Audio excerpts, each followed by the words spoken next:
I'm lonely, but damn, I'm going to win. I don't want no fake love, I want the real stuff. Everybody listen up, cause I'll only say it once. I'm gonna show you all the path. If you want it bad, I'm gonna show you where it's at. Yeah, how you can get it back. Yeah, cause I ain't never done, I'll be number one. Working hella hard until I get just what I want. Yeah, rises like the sun, yeah, fatal like a gun. Shooter's gonna shoot and I'm gonna shoot until I won. Yeah, always do it on my own, so I gotta get through it. And the only thing I know is to love what I'm doing. Never give up, never slow, till I finally prove it. Never listen to the no's, I just wanna keep moving. Yeah, I put out all this art, it's my only medicine. Yeah, everything I do, I'm just being genuine. Yeah, I'm sick of being screwed, feel my own adrenaline. Yeah, I do just what I do, and I hope you let me in, yeah.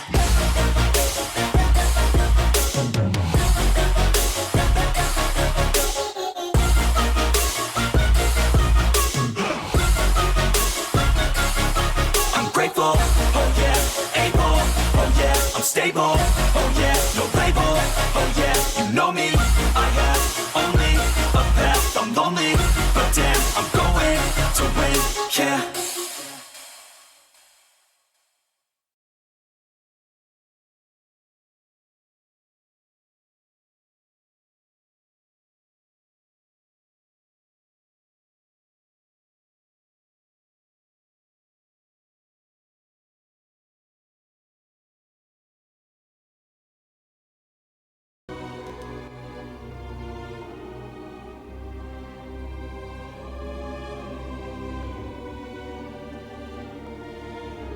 Good evening, everyone, and welcome back to my humble abode, the shop of all horror and dread.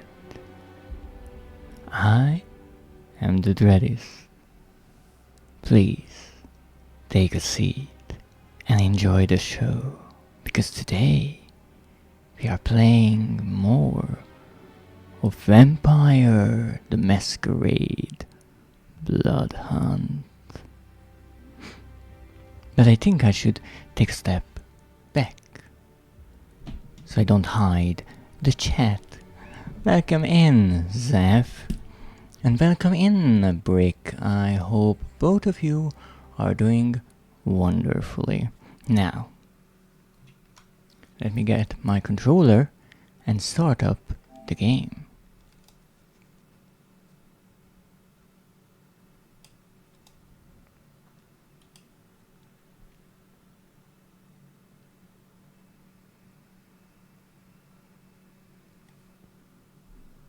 Now,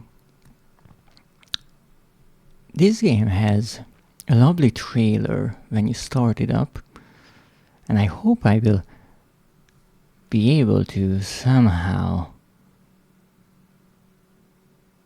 make it appear once on one of these streams. But so far, it is proving to be quite elusive. Odd. Now, where were we last time? Well, you see, last week I spent a stream with this game and I tried to look at as many things as possible in it. However, I do have to admit that I was paying attention to so many things, and I've been trying to feature so many different parts of this game that I was a bit all over the place. So this time around I will try to focus more on one specific part at a time.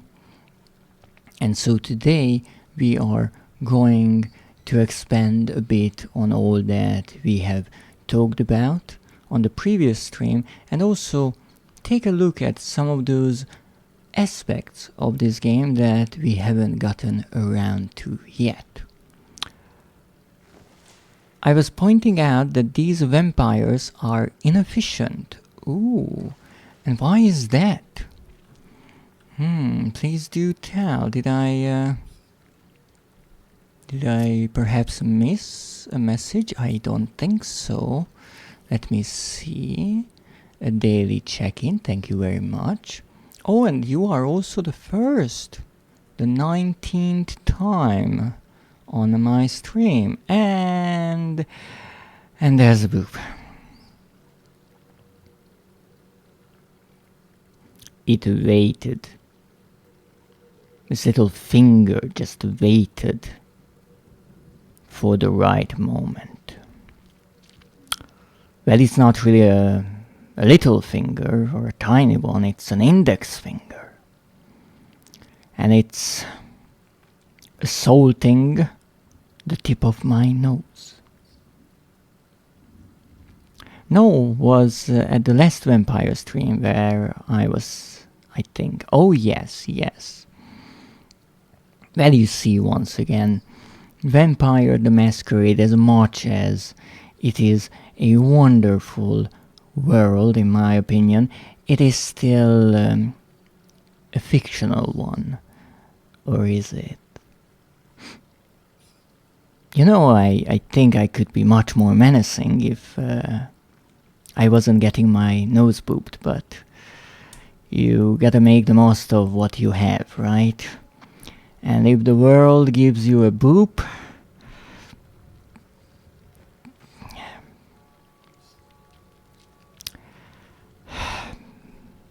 then you quietly suffer and wait for it to end. Stop it! Can vampire laser off their tattoos, or will that kill them? I don't think that lasers would kill vampires. In most fiction, the one thing that vampires are weak to, well, there are actually a number of things. In some, they say that silver is something that can hurt a vampire. And I think that comes from this idea that silver is cleansing, and so it's good against werewolves and vampires. And I once heard that the entire idea that vampires don't appear in mirrors is because back in the day, the reflective layer in mirrors behind the glass pane was actually made out of silver. Now I do believe it's a thin film of aluminium that is polished up. So that's one thing. The other is obviously the stake through the heart, but I do have a feeling that a stake through the heart kills mostly anything living, or, well, not the undead. Zombies are more about the brain, I guess. And then there's the sunlight, but laser, no, I don't think so. Though again, it's not necessarily a logical fantasy, you see, because vampires, they appear in folklore, some ideas were added in fiction, and so you have this mixture of lore. And it is said that vampires burn up in the sunlight, but they can go out at night. So moonlight does not hurt them. But scientifically, moonlight is sunlight reflected off and scattered by the moon. So that could mean two things. One is that scattered sunlight actually doesn't hurt vampires, so they could maybe go out on a foggy or rainy day, even during the daytime. Or number 2 is the moon is somehow special, and it somehow changes the moonlight when it hits the moon or the sunlight, and when it becomes moonlight, it somehow changes. Now let me see. Can vampires get a tan with those tanning machine then? I would say yes, because those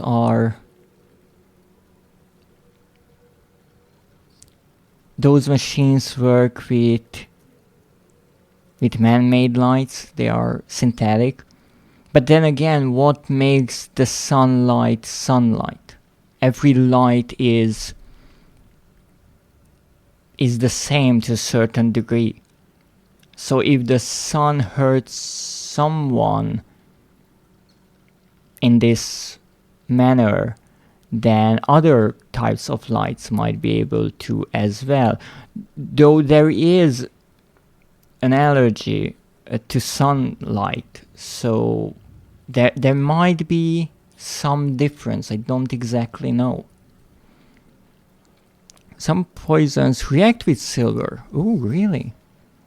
So if a vampire takes out their heart and leaves it somewhere like Davy Jones, does that work? A heartless vampire would be much more difficult to kill, I assume, yes. Is it only sunlight, or do other stars have the same effect?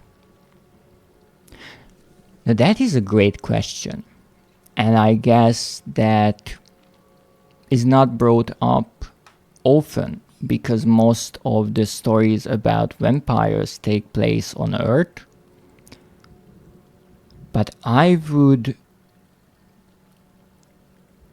guess that any kind of star light would hurt vampires, or at least stars that are in the same phase of their life as the sun right now.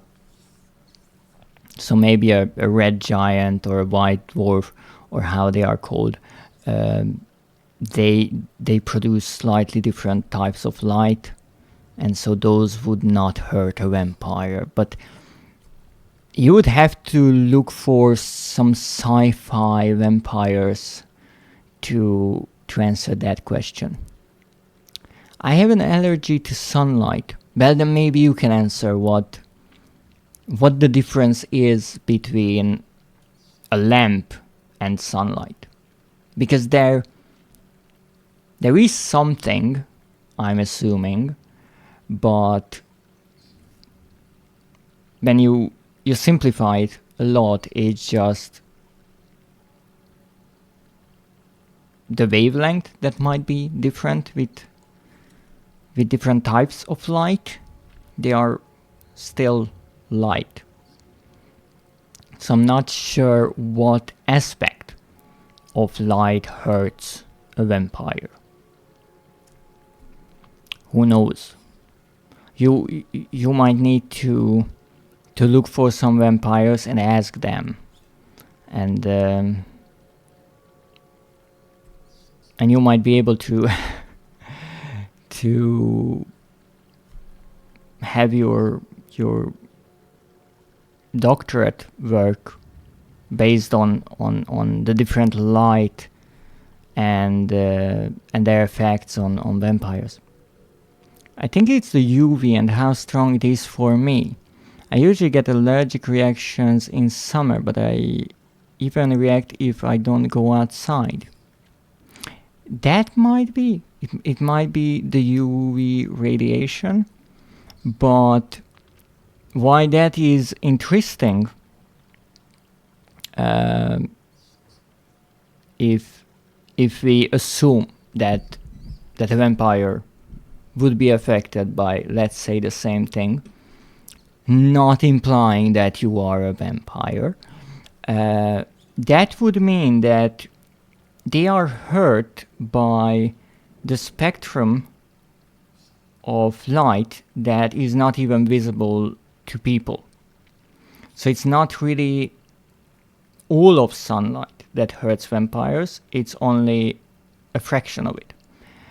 So a UV lamp would hurt them too, but a simple lamp which only produces visible light because it makes sense, that does not. And maybe, again, the moon scatters light in a way that the UV radiation is lower. Who knows? These are all the interesting questions in science. What hurts a vampire? And I'm pretty sure if that would be the way physics were taught, more people would be interested in it. And heat makes it worse for me, and any irritation of the skin. The skin is a complex organ. It's actually interesting because most people, when you say organ, they think about those little sacs within the body. But the skin is an organ, and if I'm not mistaken, by size and weight, one of the biggest, if not the biggest one. And it's complex because it protects the body from so much, from physical harm, from heat. Actually, skin is extremely important when it comes to regulating body temperature. And because this is a horror stream, let's add a bit of a fun fact. Flaying, I do believe it is called, was the practice slash torture method slash execution method of skinning someone. And it is theorized, I'm not sure if it is actually confirmed, hopefully not, that a person who was skinned alive by, this will sound weird, but by a professional, they wouldn't die of blood loss because they wouldn't be cut in such a way that they would bleed out. But one of the things that might kill them is actually hypothermia, because the skin is a great insulator for keeping the warmth of the body, the blood, inside of the body.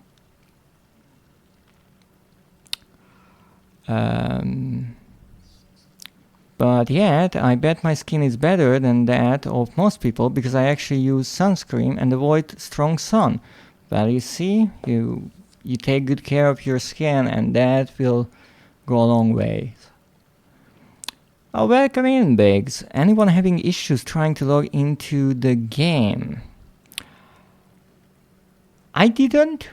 I am playing in Europe, and I just actually started up the game, but it seems to be working. I was playing yesterday and I had no trouble. And well, now it's working. But hopefully, if there's any kind of a server issue, it will be resolved quickly. I will really quickly go and look at the official website, because it actually has a status tab on the top of it, and it says that everything is operational. So it should be working. if you are playing on a console, maybe look at your connection on the console, because actually I was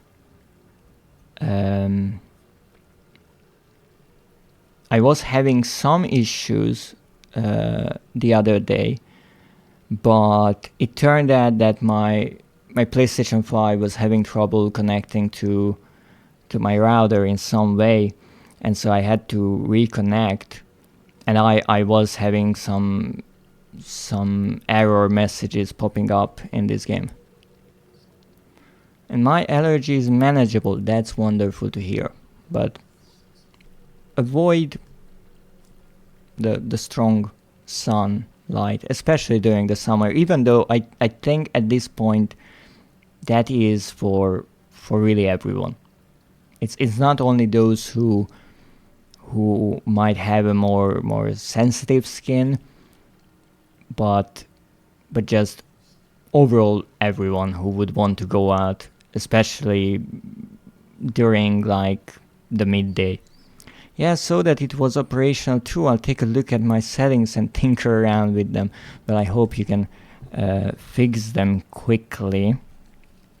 Based on the page of the game, no problems were reported in the past few days, and that's lovely to see. Once again, this is a game that will be shutting down soon. We have, I do believe, a little bit over a month left. So if you want to enjoy this game or finish whatever you started in it, then it's the time to do so. Now with that said, let's actually get into the game and look at some of the things that I didn't talk about last time around. No, we started with the Toreador clan, more specifically the archetype Muse. And I did that because I actually started with this archetype when I started the game overall. Even though I admit my my performance on the stream was rather terrible overall, but I still greatly enjoy this archetype. It's interesting to me that I chose it because I like the Toreador clan and their ideas. They are mostly artists and enjoyers of art, and so I chose the clan because of that. But the Muse especially has the rejuvenation ability, which lets you heal. And I think, especially when you start the game, that is extremely useful. It makes things a lot easier. So it's a funny coincidence that I chose this archetype because of the lore, partially, and it allowed me to have a kind of easier start in the game. I showed Black 2.0 to a friend that makes 3D prints. They were very interested. What would they create that has to be so dark? You know, I can think of a few questionable ideas. Imagine it. Bricks. Like Lego bricks.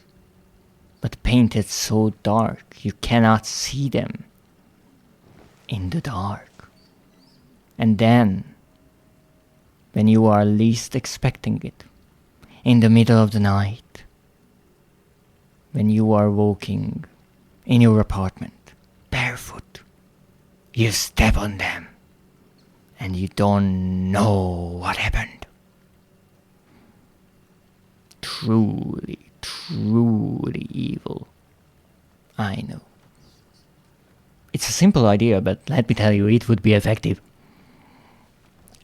So last time we looked at the Muse archetype, and now we are going to look at the Siren, the other archetype in the Toreador clan.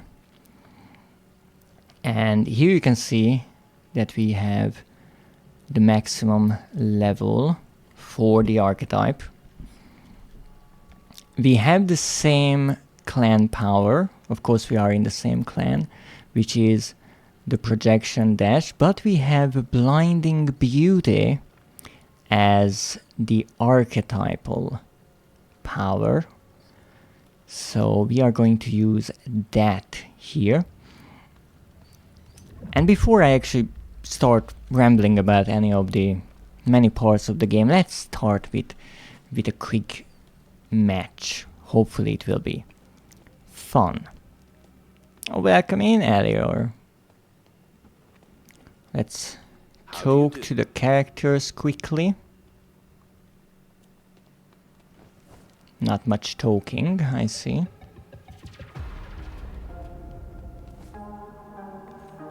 For your ears only. Ooh. No one is really talkative today, it seems. Alright.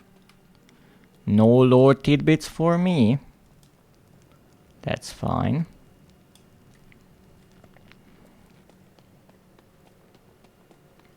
Now, you can't really see it, but in the corner I am level 44. So we only have 6 more levels to go to reach 50 and get the coveted trophy for it. So I wouldn't say that we are in time, but we are not in a terrible situation just yet. Nah, let's go. Let's have just a fun match in the beginning, and then we can look at so many things, so many wonderful parts of this game. But first, let's step out into the night of Prague. No, maybe just me, but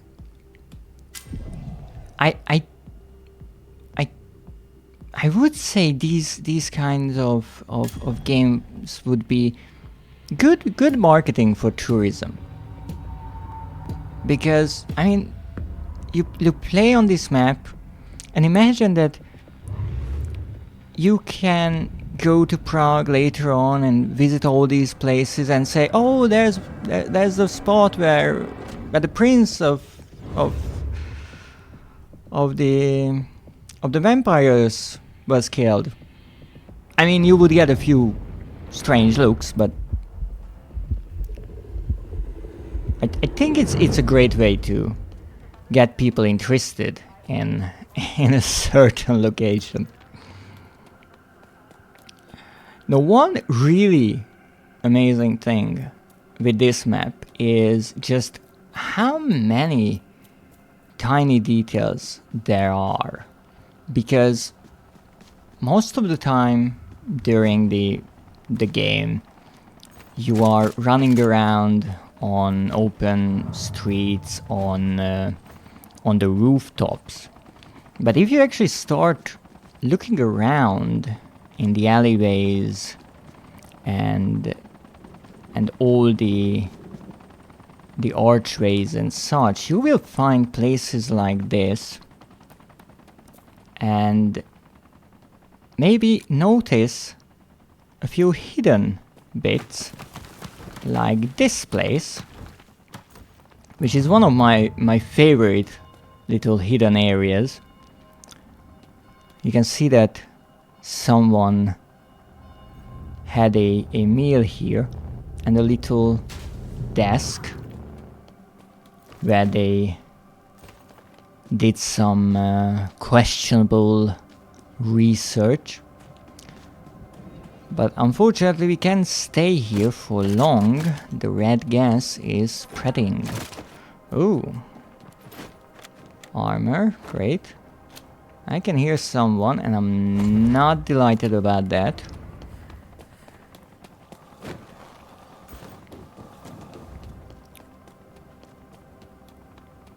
Now you can see that yellowish golden text underneath the names of areas on the map, and that informs us that there's high tier loot there, meaning that you can find rarer weapons and maybe better items.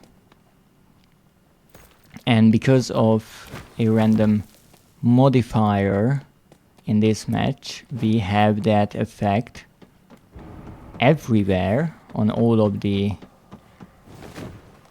points of interests. So we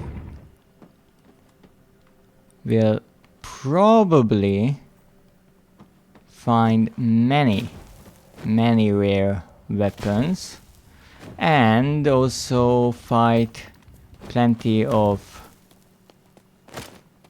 fellow kindred wielding such weapons, which is, well, dangerous for us, but hopefully we will be just as equally dangerous to them.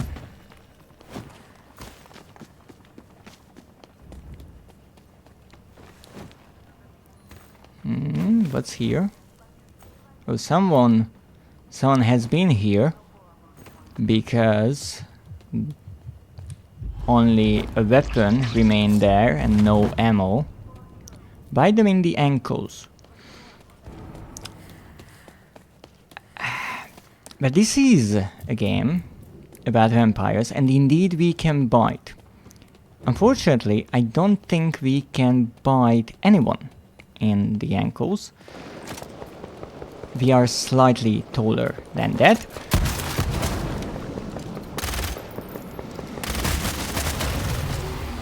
So we can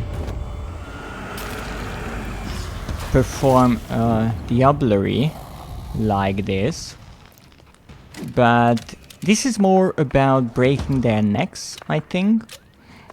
Now, I mentioned that every archetype has a different animation for feeding on mortals, and here you can see that with the sirens we kind of turn the person around and bite their necks from the side. Again, it's a bit more of a sensual way, rather fitting to the Toreadors. And there was a wonderful display of our archetypal power, the blinding beauty, which our foe also used, so you could see its effect. It's a bit like a flashbang, a blinding white light, but I also used it on them, and I came out victorious. Partially because I started with the double barrel shotgun, so they had rather low health. Crouch under the car and wait until someone walks past, then bite. Is that what you would do as a vampire? That's slightly concerning. You'd be a dangerous vampire. just hiding beneath cars, waiting for the right moment to strike.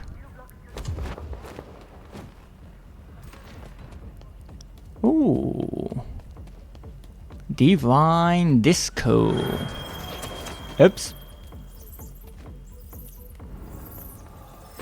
Problem is, this disco has many entrances. Oh! That was a slight mistake on my part, but I saved the day, or the night. And there you can see Blood Taste 1 sort of badge or accolade we get for performing 3 Diableries in one game. But I see someone is blood hunted. You can see that because of their red outline. Come back.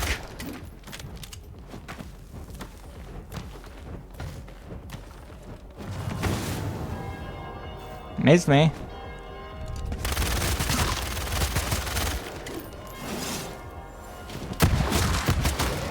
Yeah, as you can see, they were a Toreador, and I actually think they managed to dash away. The question is, to where? Oh no, they couldn't. I just missed them in the bushes.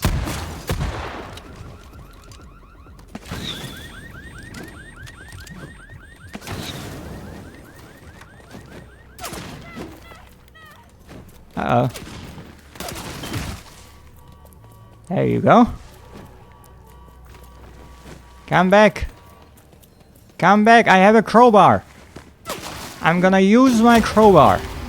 Blood hunted take. I don't even know why they were blood hunted now.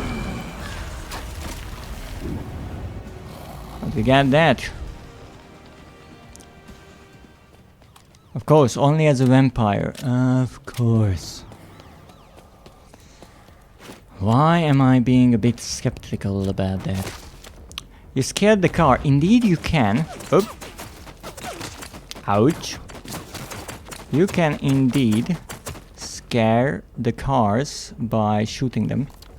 And I feel like that's the same person.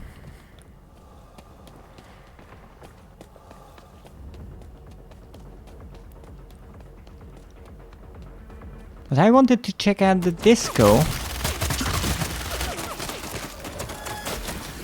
I slightly messed that up because the pillar was between us, but they moved out. 5-player kill streak. That's a nice one to have. The highest I've ever gotten was a 10-player kill streak, which I do not think we'll be able to ever replicate.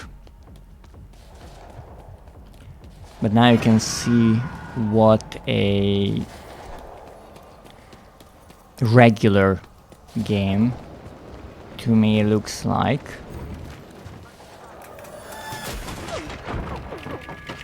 But that's a problem. That is indeed a rather big problem. It's a good thing that I at least know the shortcuts. Stop with the booping! You are trying to get me murdered here. Alright, now we have some armor. Ooh, I see there's a bit of a skirmish here.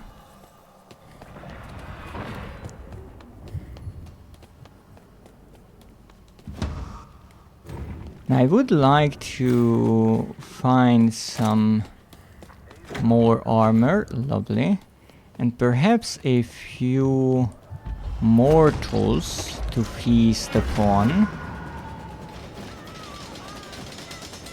Ooh, and there you could see the effect or ability of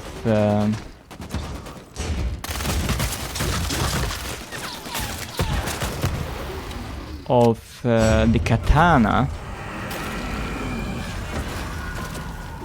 our friend was wielding, it's possible to dodge. Or not even dodge, but guard against bullets. I'm not sure if you can reflect them back to the shooter. I rarely use that weapon, to be perfectly honest with you, even though it is a strong one. But I was getting shot at here, so I wasn't exactly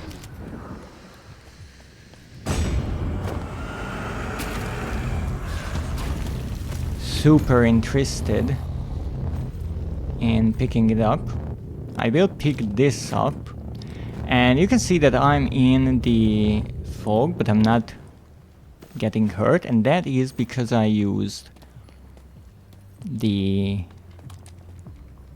quick item that helps us and gives us immunity to the red gas for a limited time. And I picked up this lovely thing. It's a broadsword, a great sword. It's a really strong weapon, but again, it's a melee weapon or melee weapon, and I'm not necessarily good at close quarter combat, and we are experiencing a bit of a lag here, that's for sure. We are in the top 4, which is lovely, and respawns are disabled. Now what that means is, even though I had an extra life, I will not be able to use that because we are so close to the end of the game that respawns are no longer allowed. Oh, there's someone. Now in the top 3, top 4, I like to wait for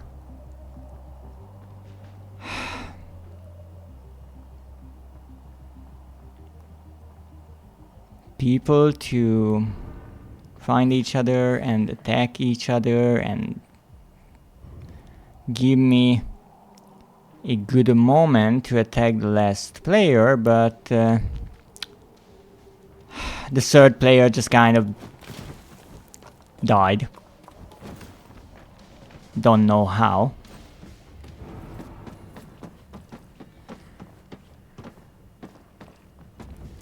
And I don't know where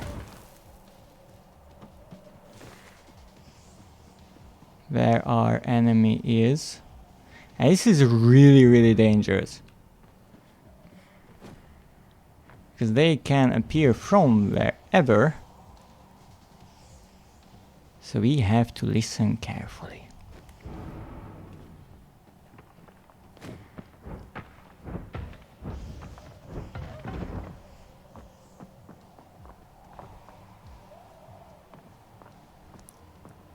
Let's hide here underneath this ledge.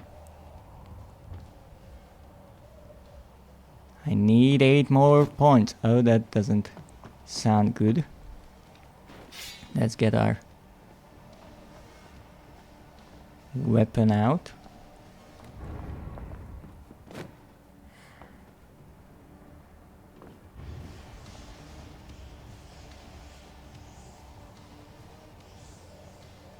Really tiny portion of the map now.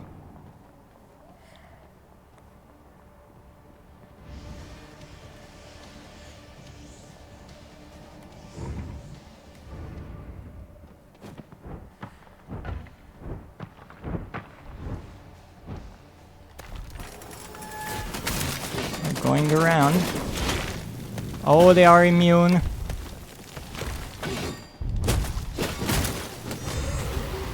Wow! And they got me.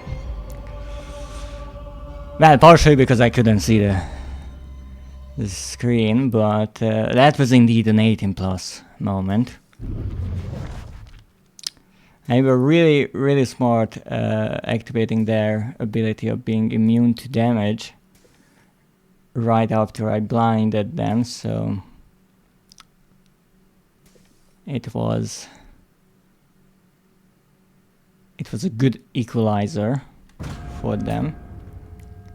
But we still got a second place.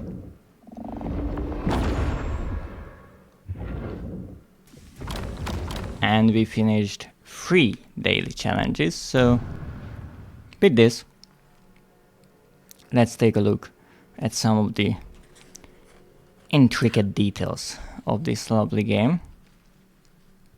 And I think I will just use the menu system to explore all of the parts. Now I have 2 points. Well, if it makes you feel any better, you partially caused my demise in that game and took the first place from me, so you can be proud of yourself. Now, here is the menu of the game. First menu or sub-menu is the pass. Now, as I explained, this game originally started as an early access title on Steam, and then it was released on Steam and PlayStation 5, making it a console exclusive for the PlayStation brand. Now, I wasn't around when this game started. I don't necessarily know how it was updated and how it worked exactly. I tried to look into it a bit and I found some information, and there's also a lot that you can learn from the game itself, since everything that was added to the game and wasn't time limited or part of an event is still available in it, which is again something that I have to applaud the developers for and the publisher for, that even though they stopped the development of the game, they kept it running and allowed players, both players who played it from the start and also new arrivals to the game, to actually play and enjoy it. So the game had, I do believe, a sort of battle pass. I don't know how many seasons it had, but once it was announced that they would no longer release updates for the game, as part of the last update, which I do believe is called the community update, they released this pass, which is entirely free, and it had 100 levels, awarding the player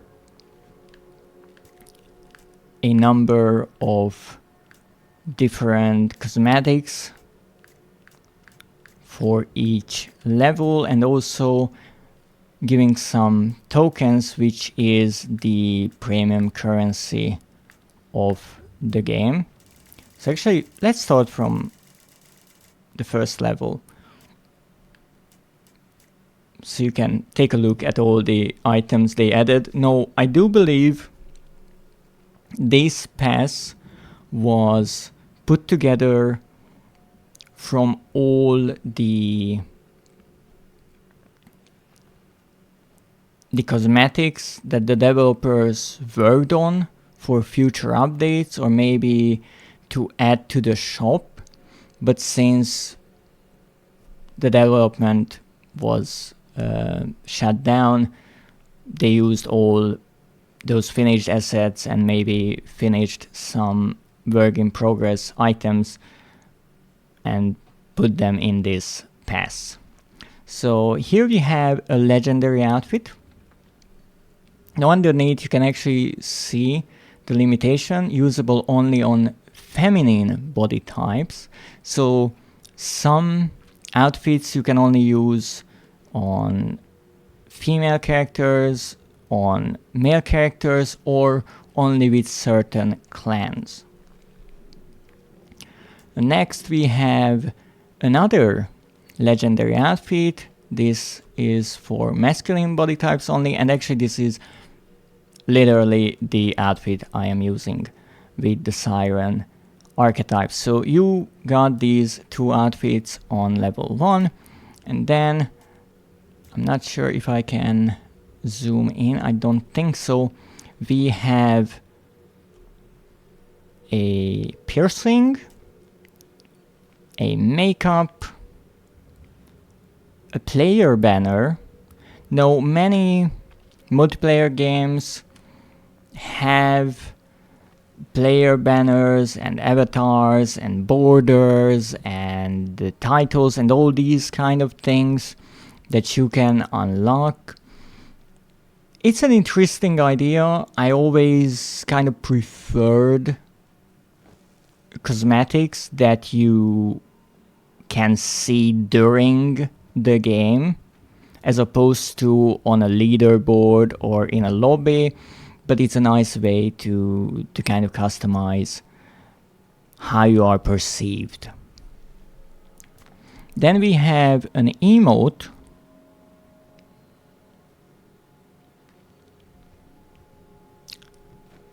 Because indeed there are emotes in this game. I never really use them because in solo you don't necessarily have the time to do so. Then we have a hair color. We have multiple of those. And another legendary outfit. Now here, this one is interesting. It's only usable on feminine body types and only on Toreador clan characters. So here you can see the really specific outfits. It's a rather nice one. I think I wore this outfit with my Muse character while I was leveling up. And then we have a player icon, as I mentioned before. We have those as well. And 300 tokens. So this is something that I can't necessarily show you now, but like many live service games, this game also had and has premium currency. Now, as opposed to some MMO, RPG and gacha games and mobile games, there weren't a lot of different types. You pretty much leveled up your characters and unlocked certain things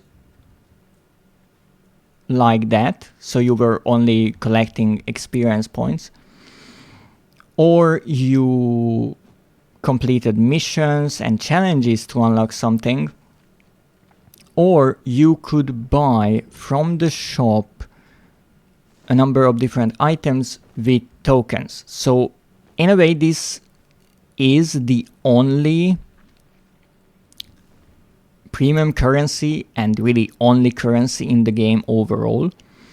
Now what I mean by I can't really show this is referring to the fact that you could buy these through microtransaction. However, when it was announced earlier this year, I do believe, that the servers would be shutting down, the option to purchase these tokens were removed. So you could buy these tokens after the development was stopped, back in, I do believe, 2023, you could still buy them, you could still spend them on cosmetics from the shop, but now you can't purchase them anymore because with the servers shutting down, you will no longer be able to even play the game, let alone use these cosmetics that you buy, which is the sad reality of live service games, that they will one day be shut down. But once again, I appreciate that the publisher, the company, decided that with the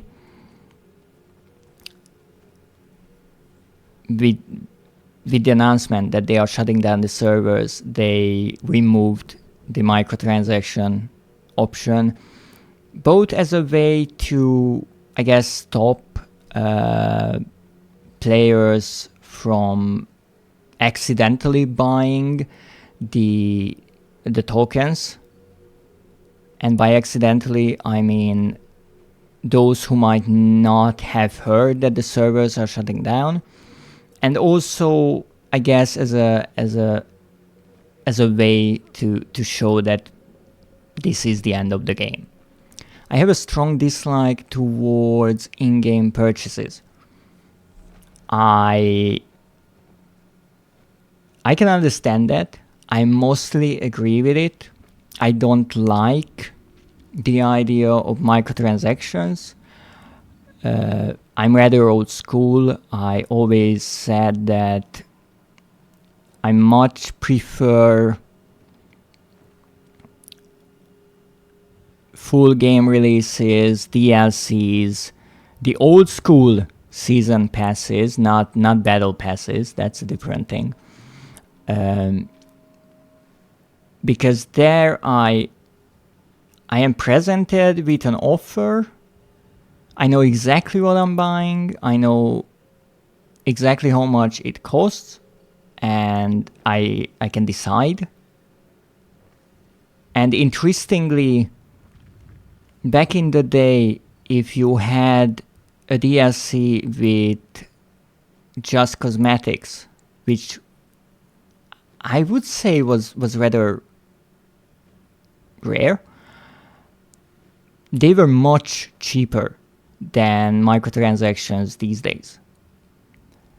And it really is stunning to me, and unbelievable in a way, that back in the day you could buy a story DLC that had hours of content, new content, for the same price as you can buy an outfit in a game these days. I really don't know how the gaming industry got from one to another. But again, it's how it evolved. I do not like spending money on microtransactions. I do play free games sometimes, but I never really spend money in them. Many times, actually, I make it a kind of challenge. One example would be Rocket League. I played that game for trophy hunting. I was terrible at it, just for the record. And it had a trophy, actually multiple trophies, that required you to buy or acquire items from the shop. I do believe the icon was a little shopping cart. And I started playing the game, and I set the challenge for myself that I will not spend a dime on it. I was curious if it's possible even. And with Rocket League, you have to know that initially that game started out as a paid game.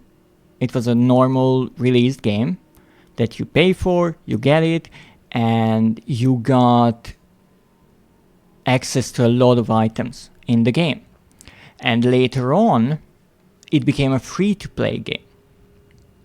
Now, those people who paid for the original version, they got a lot of items and they didn't have to worry about acquiring a certain number. They already got it, as far as I know. So they easily got that trophy.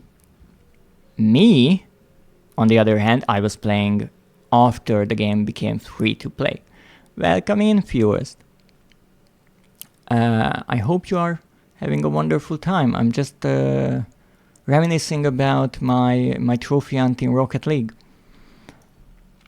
So I started after it became free to play, and I started looking for ways to get items without spending money. And through events, you could every now and then unlock an item or two. Again, all kinds of things. Maybe skins for cars, that was rare. Wheels, little tidbits you can add to your car. But more often, it was banners and titles for your little name tag, avatars, things like that. And so I played the game and I always tried to get the items through the events. And I also noticed that in the shop every now and then they would have a free item you could get. And that was really all about spending enough time with the game so you would return every few days, look at the shop, if something new released, then maybe there's a free item. And so I did that for a few months, and I actually managed to get the trophy for acquiring enough items, quote unquote, from the shop, even though I never paid a dime for it. And that's again, that was kind of my triumphant moment in that game, that yes, if you just spend, I don't know, $30-$40, you can buy a bunch of cheap name tags or a pass or a bundle or something like that and get the trophy easily. For me, it kind of became this challenge of, is it possible to do it for free? I can confirm it is. And that's kind of my mentality with every free game. It doesn't mean that I don't spend money on free games ever. If I feel like that it's entertaining enough for me and I spend a considerable amount of time in it, then I do spend a few euros here and there, because again, it's the logic of, hey, I spent 20, 30, 40 hours in this game, okay, I will spend a few euros on it for another 20 hours of gameplay. But as much as I appreciate that it's free and I can play it for free, at the same time I see the stark contrast of paid versus free to play games. Because if I spend 60, 70 euros on a brand new game, I have it all. Day one, pre-order, everything. In a free-to-play game, I cannot even buy everything that releases in the item shop, let's say in the span of a month, for that money.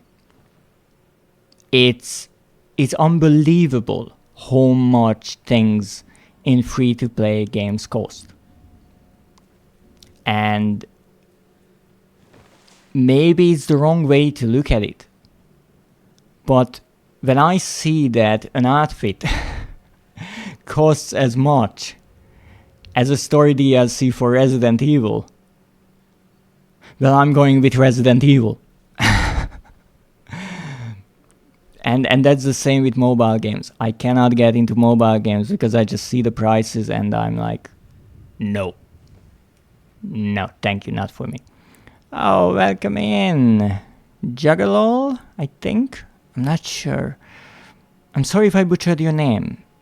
If I did, please correct me.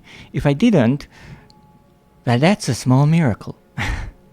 But I hope you are doing wonderfully and welcome in. Not Juggalol, it seems. It was a decent guess. No, it wasn't.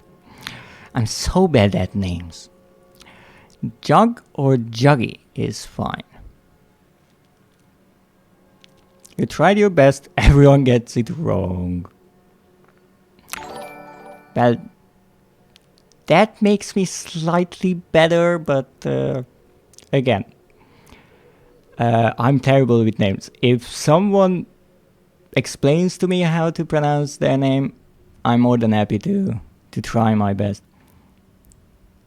I thought I was already followed, my bad. Oh, don't worry about it, and thank you so much for the follow. I hope you will enjoy the time here.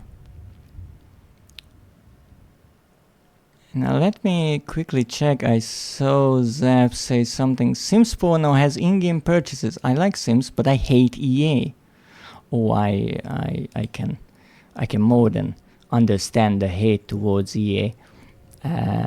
They are amongst the most greedy gaming companies, I would say. But again, I never played Sims, but I saw that Sims has many DLCs. And just buying the base Sims 4 game is a considerable amount of money. And then you have to buy all the DLCs. And as I heard, some of those DLCs actually just contain features that were already in the kind of complete version of Sims 3, but they kind of removed it so they can add it back as a DLC. So that's already a questionable practice. And to introduce microtransactions on top of that is just no.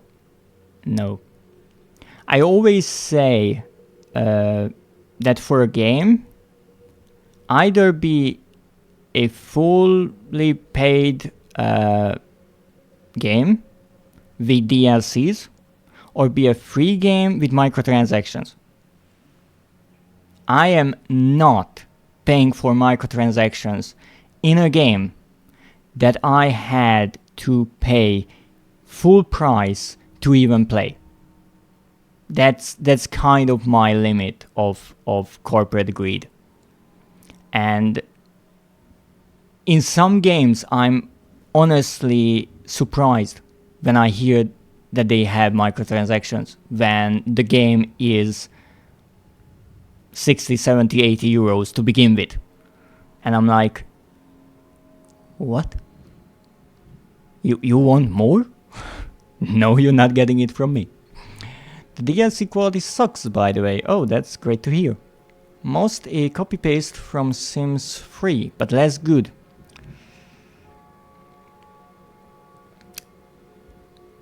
Yeah, and you know,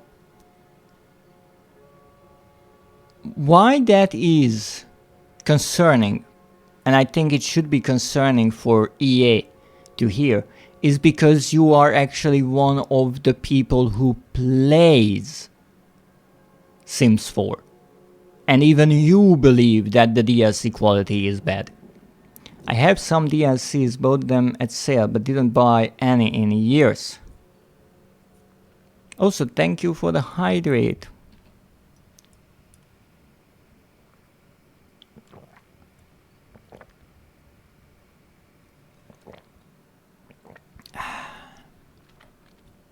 And they still didn't fix many bugs in DLCs from years before.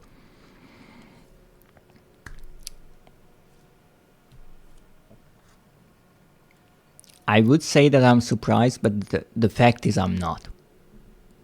Because again, with EA,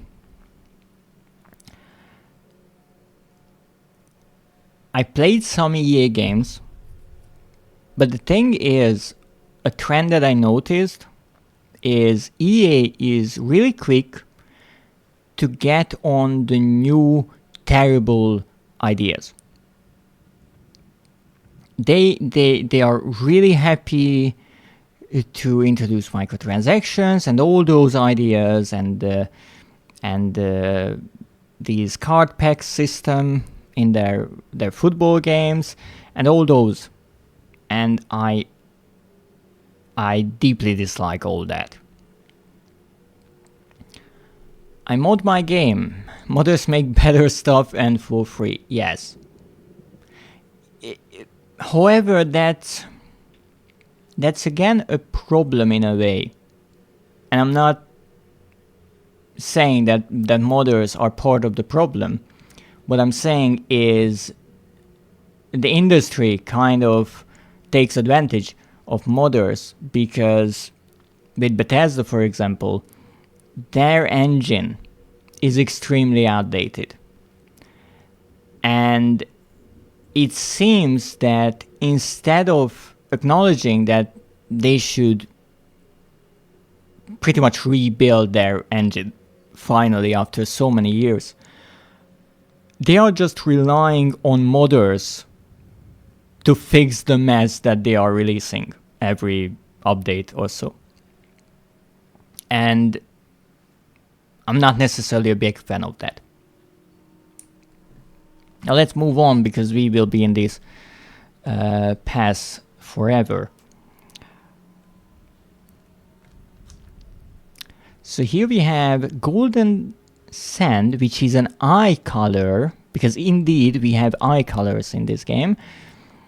Now this is something I touched upon when I showed the character creation scene. The character creation is somewhat in-depth, which is questionable to a certain degree, since you cannot see your eye color in the game pretty much ever. I mean, it is there, but while you are running around shooting, I'm not sure if you are looking at your eyes.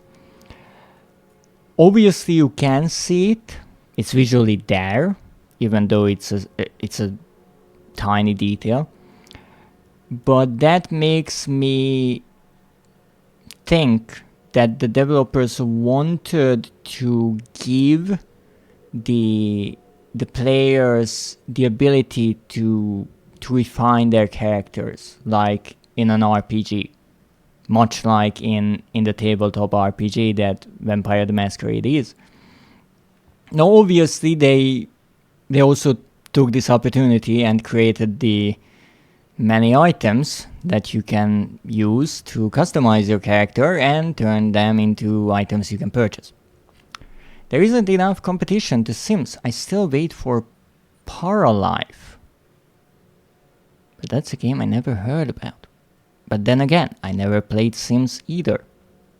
The only thing I know about Sims is you could drown people into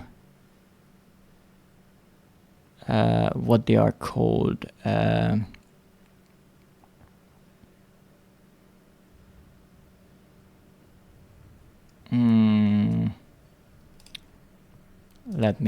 Let me think, what's the right word?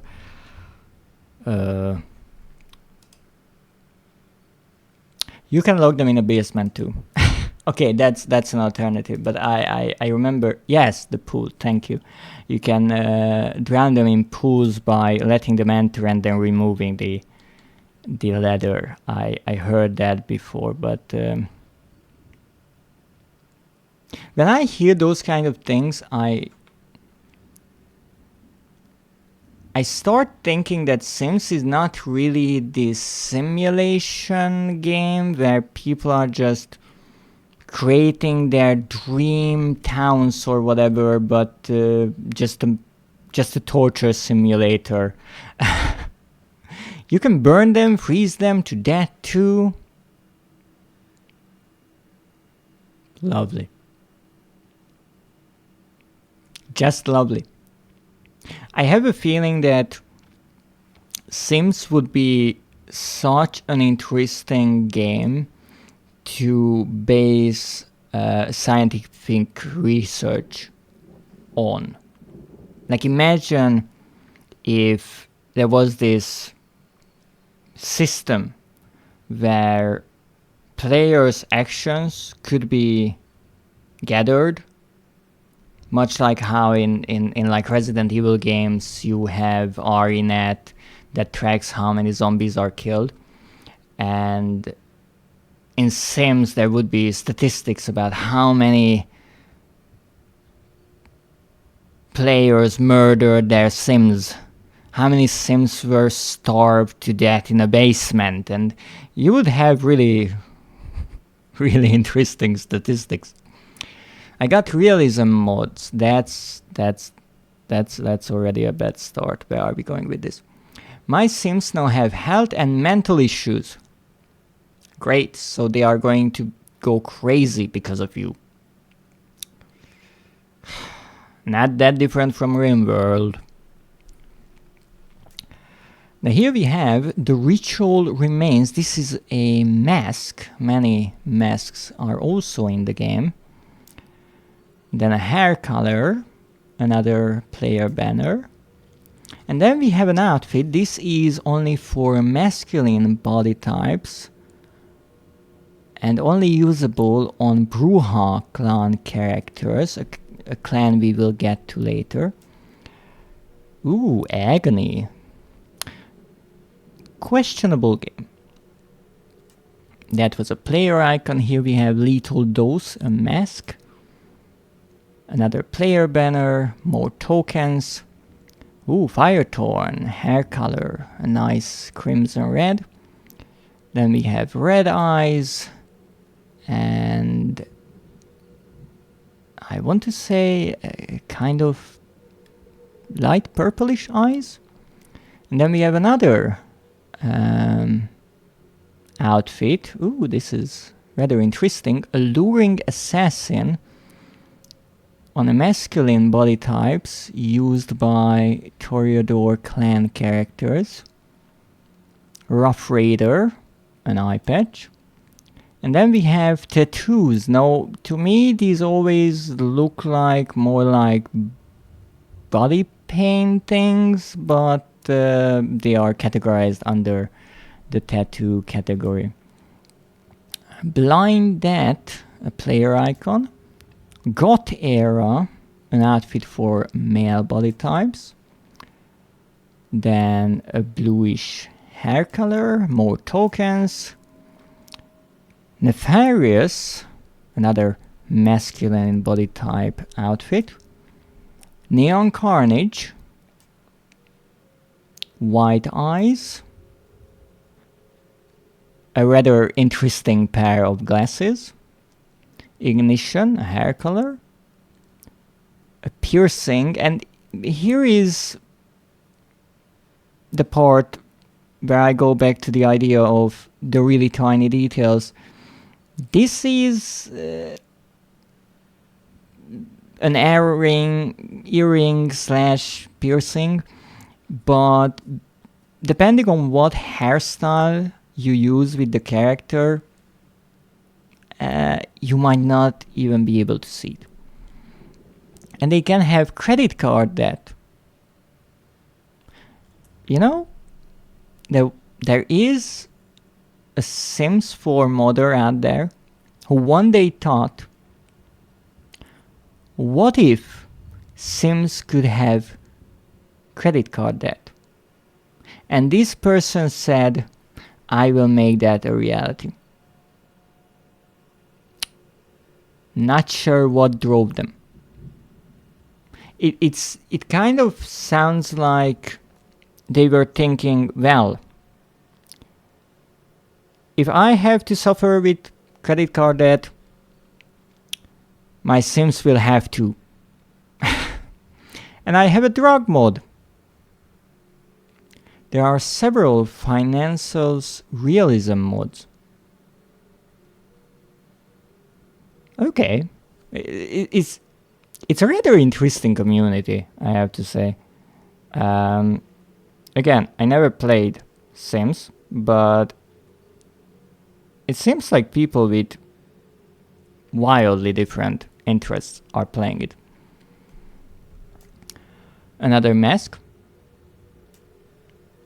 Twilight, an outfit for a feminine body, and the Nosferatu clan, another clan we will get to. More tokens. Sworn Protector. This is a makeup, even though in this tiny version it's difficult to see it, honestly. Dreams of Decay, lovely name for a player banner. Void, a dark hair color, then an eye color, a player icon. Old Guard, an outfit for masculine Ventrue clan characters. Then another player banner, a victorious emote. You can stop now. You will stay like, okay. 300 tokens. Eye-catching makeup. Septic Trip. Now you might have noticed that these masks are rather similar, other than maybe a few minor details and their coloration. Again, it's a nice thing that you can get different colors for whatever outfit you want to combine the masks with. A player icon, and then at 50 we have the tribal feminine outfit, one that I actually used on I do believe a Bruja character. Frontman, a masculine one. Then some eye colors, player icon and banner, the other way around. Tokens, hair color.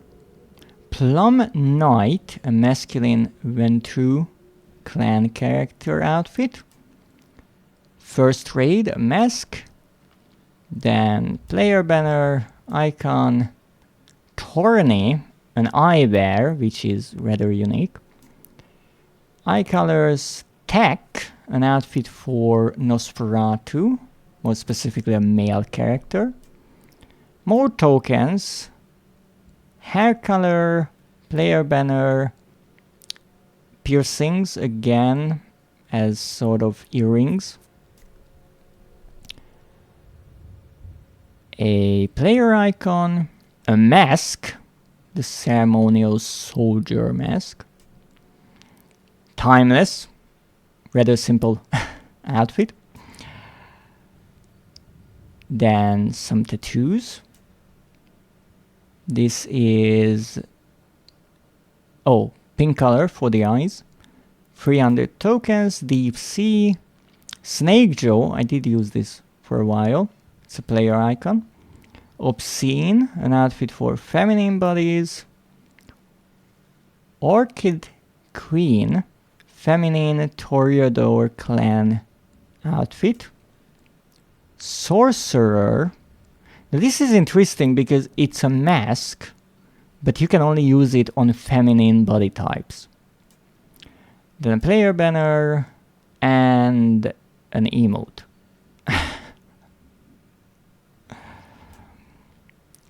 Some more eyes, tokens, a hair color, a Bruja clan masculine outfit, a makeup, which is rather interesting, a piercing, and then a player banner. And something that I want to bring some attention to is actually the rarities. Now you can see that underneath the names of all of these items, you can see the rarity. But one interesting part of that, which I noticed, is there is this square or rhombus underneath, and it's not only color coded, but they are different based on the rarity. So with uncommon, you have one side, the top right side, colored green. With rare, you have the two right sides colored blue. And then here you have an epic one with 3 sides purple, and legendary, all 4 sides yellow, which is a nice representation to make it easy for people to recognize the different rarities. So here we have a mask, purple eyes, even though they look more bluish to me. The Phoenix, a Toreador clan masculine outfit, more tokens, a mint colored hair, a player banner, some rather interesting eyewear, another player icon, trilobite, an outfit for any female body, a mask, eye colors, more tokens, candlelight, a player banner, and then the last one is a Tremere feminine body outfit. And this was the 100 or so items that you got if you finish this free pass. Now, I explained last time that because the developers knew that players would later or sooner finish this pass and no further updates were planned, they added an infinite part to the battle pass. So after every level past 100, players would get 100 tokens.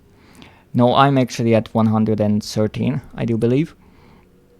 And so I collected in theory 1,300 additional tokens on top of the ones that I might have had when I started. I don't know how many the game gave, if any. And also all the tokens I got from the pass itself. So this is the Primus pass. Now, one interesting detail that I wanted to bring up is actually I looked into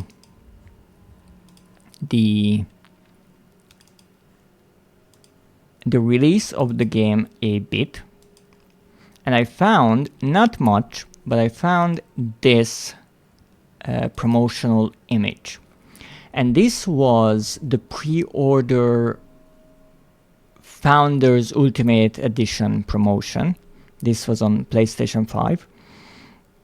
So, as I could piece together the information, but once again, if you played the game during its active years, then please share your knowledge with me and the viewers here. The game released as a free-to-play game, so you didn't have to spend any money on it. I do believe that there was a battle pass that you could purchase with tokens and then unlock, I'm assuming, items and cosmetics in that battle pass, which was, as I explained, updated with this free pass that was available since the development was stopped. But there was also this Founders Ultimate Edition, which you could buy, and you got 100 plus character customization items, including 14 outfits, 7 tattoos, 5 piercings, 2 pieces of eyewear, 6 makeup looks, and 2 hair and eye colors. Now, one thing that I noticed with those images on the top, one, the rarities were present even back then, and second of all, the first outfit is actually the outfit on kind of the main female character that the game was promoted with, and I have to say that outfit is absolutely gorgeous. I feel bad that I could never get my hands on it. You also got 1000 tokens. Now this is actually why I believe that there was a battle pass, because in the post on PlayStation blog where I found this image, the promotional material said that you also get 1000 tokens to spend either in the shop or on the battle pass. And also you got 10 character emotes, 36 player icons, and 26 player card backgrounds. So this was the Founders Edition. I'm assuming this was also available on PC. However, on PlayStation 5, you got 3 exclusive items. The Samurai Mask, which is epic rarity, that is important, I guess. No, I actually was rather silly, I admit it. And I looked at the image on the left, and I was looking at those 2 characters and the symbol in the background, and I was thinking, where's the mask? And I realized, oh, the mask is actually on the right side. And that's on this character. And I do believe this is the female character that I mentioned, the main one. So that was the Samurai Mask, and you also got the Head Rush outfit, epic rarity, and Fast Forward outfit as well, epic rarity. Those are the 2, I'm assuming, on the characters. My guess is one was female body only and one was male body only. But again, this was some 4 years ago, so I'm just trying to piece together what I can find on the internet. But I feel like that it's interesting to share it, just what the game offered when it came out. And with that, we finished our look at the pass. So let's go and play another game. No, extraordinary. I do hope that Zev did not gather enough points in the last hour or so to cost me another game. Ooh, new journal entries, that's lovely. I'm not telling you. Oh, always one with the mysteries. No. I have to give props to Zev here, because when I added the the little sensor redeem. I didn't really think of it backfiring, because I rarely ever play multiplayer games. And even when I do, it's mostly PvE games. So when you said that you are missing some points, I was a bit concerned, but I didn't put together what you wanted to do exactly. And your timing was magnificently ruthless. So I cannot deny that. Now, where shall we go? We have one high tier loot area, but I don't really want to go there, because most of the time the more how would you say it, dedicated players go to those areas, and I'm trying to have a bit of casual fun here.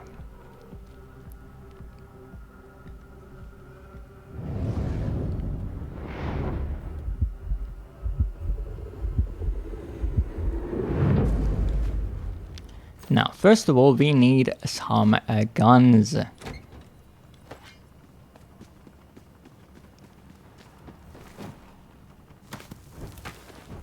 Oh, I saw that. I want that. Those are syringes filled with blood, and they have a healing effect on us,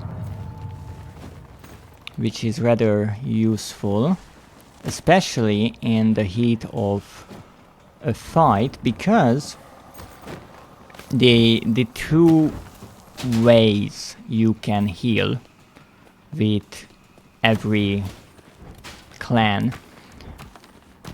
are the blood bags and the syringes. Now, the blood bags give you more health, and they give you instantly, but it takes longer to actually use them because you have to drink the blood. With the syringe, you can use them rather quickly, but instead of giving you all the health at once, it starts regenerating you over time, and I do believe it's a smaller amount. Now, here's one thing that I want to show you, and that is the pharmacies. So there are pharmacies on the map, and I will try to go a bit further here so I can show you. On the map you can see a tiny plus sign next to me that shows there is a pharmacy here, and we can break into pharmacies. And behind these promotional posters, there are little hidden compartments where we can get healing items, again showing just how deep the influence of vampire society goes. They have these pharmacies as sorts of fronts for smuggling blood and distributing. So we have the blood syringe and we have the blood bag.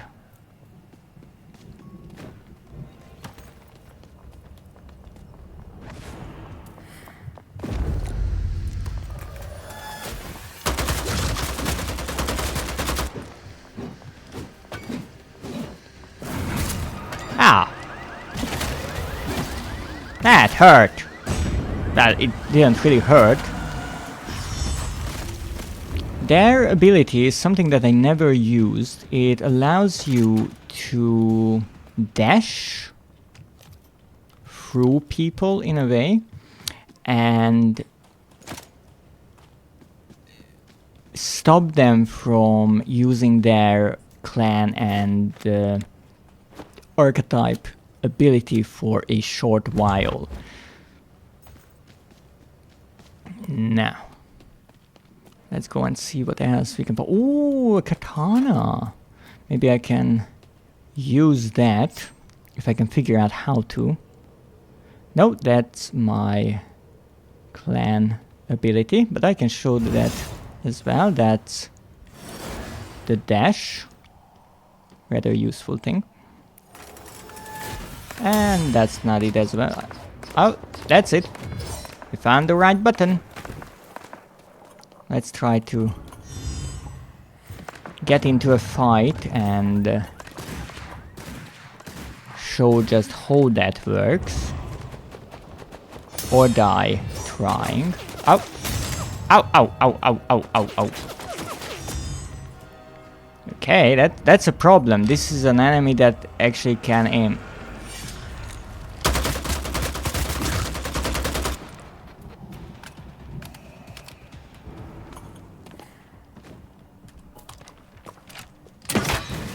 Now this crossbow is rather useful. It shoots a bolt of poisonous gas. Oh wait, I wanted to show the katana, not kill someone. My bad. I always get a bit carried away. I know. But what I need more than anything is actually some armor. That's the one thing that I'm always short on. Thank you for waiting on me. Greatly appreciate it. So there you can see I can actually kind of deflect the bullets. But it has a limit. Come back! I'm having a demonstration. Okay, so that worked rather wonderfully. Now what I'm looking for is actually a Camarilla case, but I don't see any. Uh-oh. People rarely float in midair, so I have a feeling that this is a fellow vampire.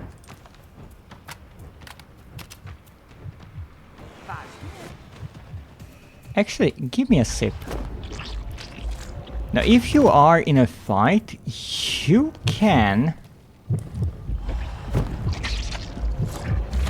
use the strategy of feeding, because first of all, it heals you up, but also if someone tries to hit you and shoot you, there's a good chance that they will miss and hit the person instead, which will make them bloodhunted.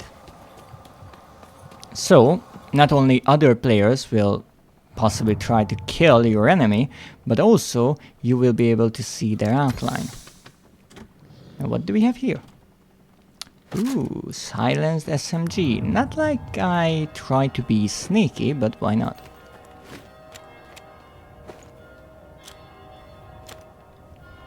Ooh, the red gas is coming in. Time to leave. Now, what kind of a blood resonance do we need?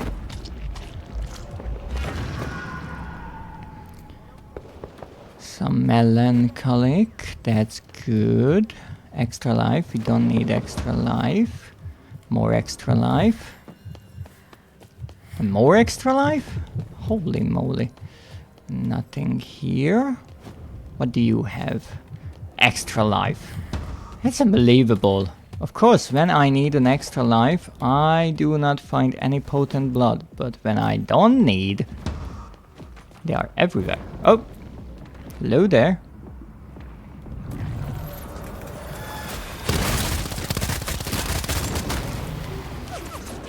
Ah, come. Ow!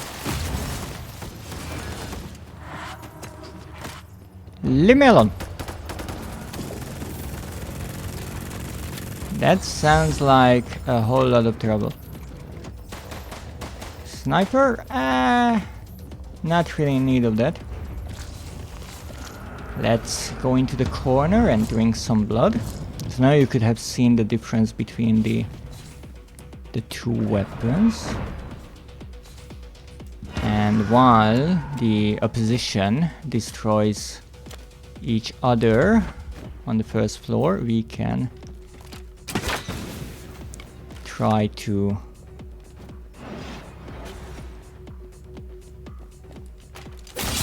ooh!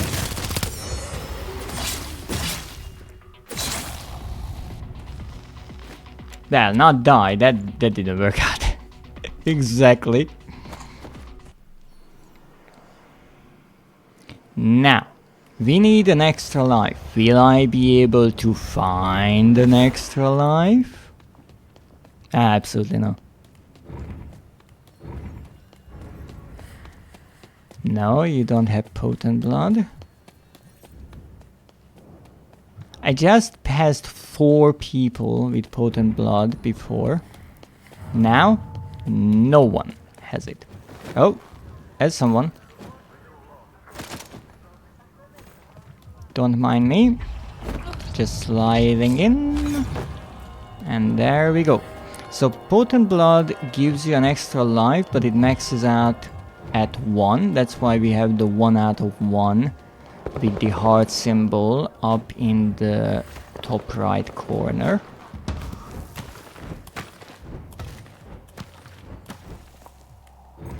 Now let's see, where do we have to go? Oh, that was strange. Even the interiors are so nicely made. The one thing that I feel like the saddest part of this game shutting down is the fact that the map will be lost. And actually I heard someone comment somewhere, I honestly do not believe that I could remember it, that they hope the map will be used in some other project in the future, and I can wholeheartedly agree with that, because it's such a beautiful and detailed map.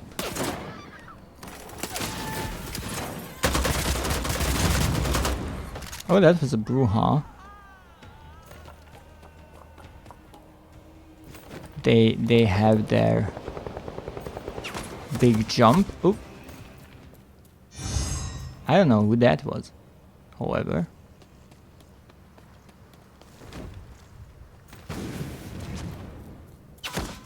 Oh, the same person?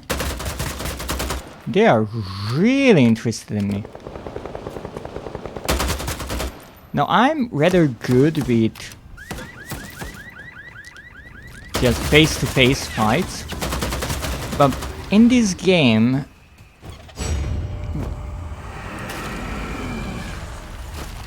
you also have a lot of movement, jumping around, and also climbing up on the rooftops. So more experienced players will not go head on into a fight, but rather go around, maybe find a vantage point like that person up there, or those people, and maybe this one. Are you back again? You kidding me? What is it with you wanting to kill me? Uh-oh. Ow, ow, ow, no, no, no, no, no, no, no, no. Oh, shit! Ow! Hey, you killed me before.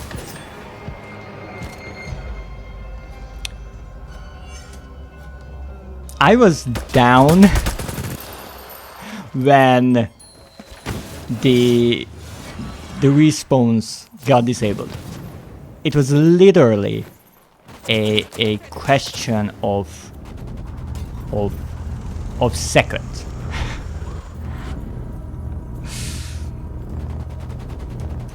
But again, killed by someone with level 166, I don't think that's too bad.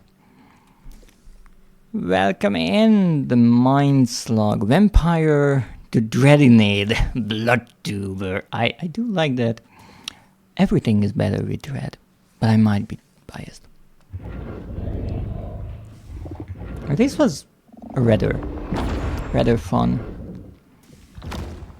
fun match, and I got to show quite a lot of parts.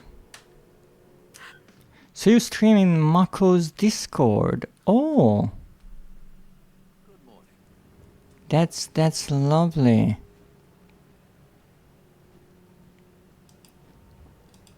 I didn't even know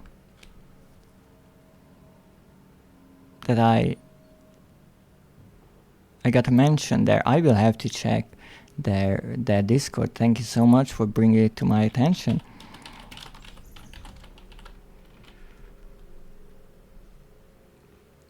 Also, I see that you are watching without audio, so I should actually write. Oh, not mentioned, I saw you in the online list. And the purple icon that you string. Oh, thank you so much for joining. For those who might not know, Mako is a fellow VTuber. Someone I just found recently.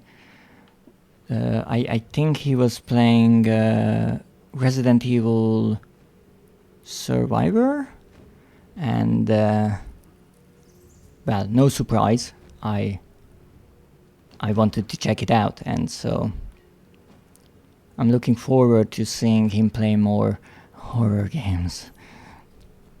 I know my interests are rather specific. I know everything that is horror, or every part of something that is horror. But that's just how I am. But welcome in. I hope you will enjoy this stream. I'm playing Vampire the Masquerade Bloodhunt, as you mentioned, a game that is unfortunately doomed to be lost, but hopefully not forgotten. The last horror game before RE was Fatal Frame 2. Oh, another absolutely wonderful horror game from the golden age of horror. I was surprised Bloodhunt is still being played. Indeed, it's really interesting because it was released in 21 in early access on Steam. Only, I do believe, on PC it was playable, and then it was officially released in 22 on Steam and PlayStation 5. And as I heard, not even 1 year later, in 23, the development was shut down. It received the last update, which was titled the Community Update. But ever since, the game was still available. It was perfectly playable. I never had any technical problems with it, even though I joined in again after the active year or years of the game. And you might have even noticed that it still to this day has Twitch drops. Something that I had a bit of a problem. I think it was the first Bloodhunt Twitch drop that I received, and I did something a bit backwards. I think I redeemed the the drop before I connected my account, something like that, and so I didn't get the items, but I found that you can still contact the support, even though I heard there are only a handful of people working on kind of maintaining the game, and they were really nice. They helped me out rather quickly. I think they even apologized for not responding sooner, but they are doing pretty much the entire community and player communication themselves, and I got the drop right away. So it's rather amazing that the game was kept running for more than 2 years in this state. And as much as I understand that server costs are rising, and so the company decided to shut down the servers, indeed, on April 28th. I never had an instance in this game when I wanted to play a solo Bloodhunt and I couldn't find a match. So even if there is a rather small player base, someone is always playing. And I think that kind of shows that there is an audience for this kind of game. Again, I wasn't around when this game started. I don't know why it went off track, why it didn't succeed at what it's wanted. But I feel like it is an accomplishment that even today I can play this game and find matches within 2 minutes. And it's not only because it was announced that the servers are shutting down and so people are coming back. Even before that, I was playing and trying to grind my way through the trophies, and I could always play. With some of the other modes, like group trio matches, team deathmatch, there the wait time is considerably longer, but there is still a player base. I think the idea was to build hype for Bloodlines 2. That one failed too. Oh, spectacularly. It's funny you mentioned Bloodlines 2 because I was looking at an article earlier today about Bloodhunt and the different blood essences in the game. And there was a related article titled Bloodhunt is releasing, and in brackets it said no, not Bloodlines 2. So again, Bloodlines is kind of a cult classic at this point.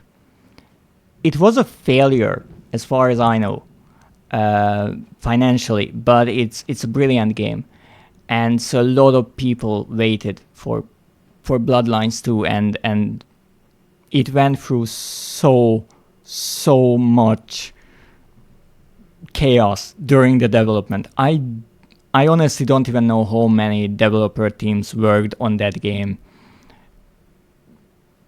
and really, if anyone paid attention to the information that was released about the development of Bloodlines 2, I think they knew that if the game will not be outright terrible, it will be a miracle. Because it was just complete and utter chaos. And I'm sad about that, because I wanted to play Bloodlines 2. I wanted it to be as good as the first one. But unfortunately, it is not the case. So we looked at the pass. So let's look at the store now. Now the store is rather straightforward. As you can see, you have all kinds of items here: outfits, eyes, hair, accessories, body art, emotes, and tokens. If I go to the tokens, it will tell me that the items I'm looking for are no longer available. As I mentioned, microtransactions were disabled. But other than that, we can still look at all the things you can buy. I mean, I still have more than 4,000 tokens. I never used the ones that I got through the pass. And you can even look at all of them on your model. So let's look at some of them. We have the Survivalist, Stakeout, X-Radiant, Stake of Anarchy, then Prague, Headshot, rather obvious, Heatwave, Soft Grunge. Does that imply there's Hard Grunge? Black Parade, Autumn Leaves, Yellow Hardline, Wildcat, No More Empathy, Anti-Hero. As you can see, there are many outfits in the game. One thing that I admit, most of them are not really appealing to me, but again, that doesn't mean that they are bad. They are more realistic, as is the game. And I think that's one of its appeals, that it's not cartoonish or having a certain anime style as many other Battle Royale games. This was more realistic, but not in the military sense. It was just this fictional vampire world, but set in a realistic location with real life outfits. I have enough points now. Oh goodness. Massacre, Denim Venom. That sounds weird. Nosegrind, Army of Death, Burst Brocade, Lady Justice, Raven Nation. That sounds nice. Elusive Heart. Now this is interesting because it says owned, and so I cannot buy it. But I'm 100% sure that I did not purchase this, so I think it was in a Twitch drop.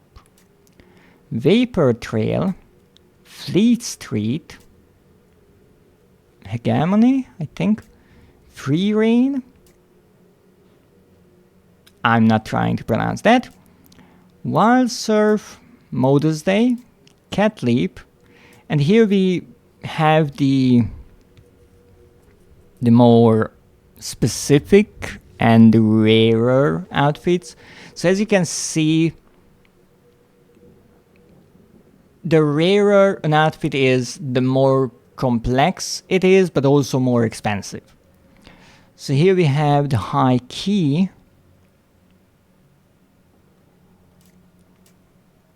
Electric Daisy Carnivore, Conjurer, Dropout, Assassinatrix, Berserk Battle Axe,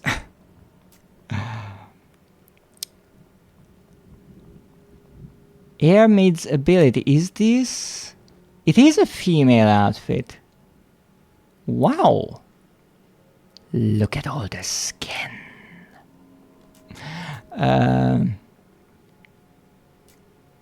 Rather nice. So many different versions.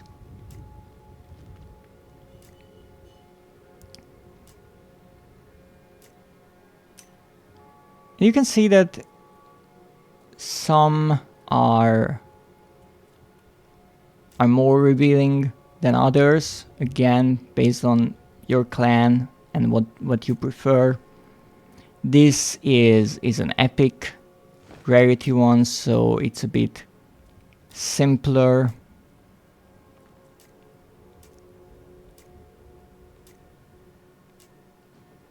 Main character. I'm not sure what kind of a main character outfit that is. And then once again, more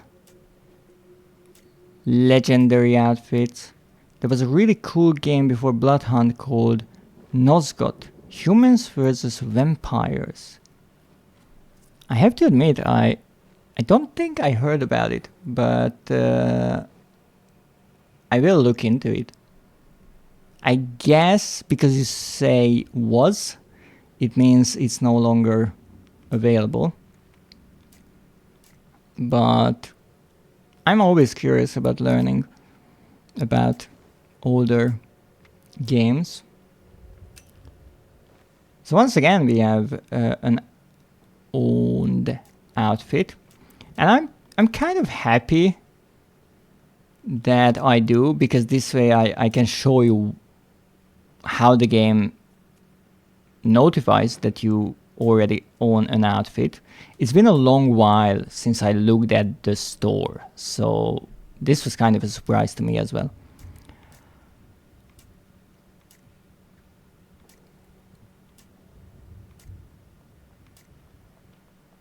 And you can definitely see that they spent a lot of time creating outfits just to fill the store with items. No, obviously you can see that some are just recolors, but I would say that there's a good variety of items you can buy. The store itself is rather bare bones,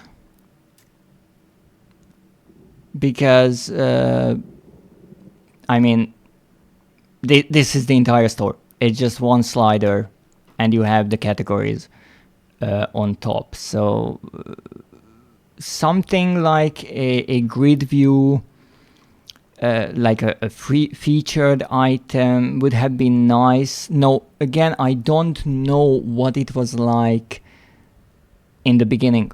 Maybe the store had a certain rotation, and only once they decided to abandon the game did they decide to just add every item they had into the store to maximize the profit they can make. And that makes sense. Again, if they did that, I respect that, because that means that even though the game is no longer receiving updates, those players who join later on, or those players who already are in the game but maybe missed an item, they can buy it later. They can either use the pass to get points or tokens, or they can use the microtransactions. So that's something that I respect, because in my eyes, and maybe this is a really retro way of looking at things, but in my eyes, the goal is to let everyone have access to all the parts, DLCs, cosmetics, whatever of a game. I don't understand necessarily what's the point of creating something that is timed exclusive or forever logged behind a pre-order bonus or a store exclusive item or something like that. Because at the time, I understand it's to create hype, but years later, there's no point to have something that is inaccessible to the great majority of players. And I always make the example of older games. Imagine that maybe you started playing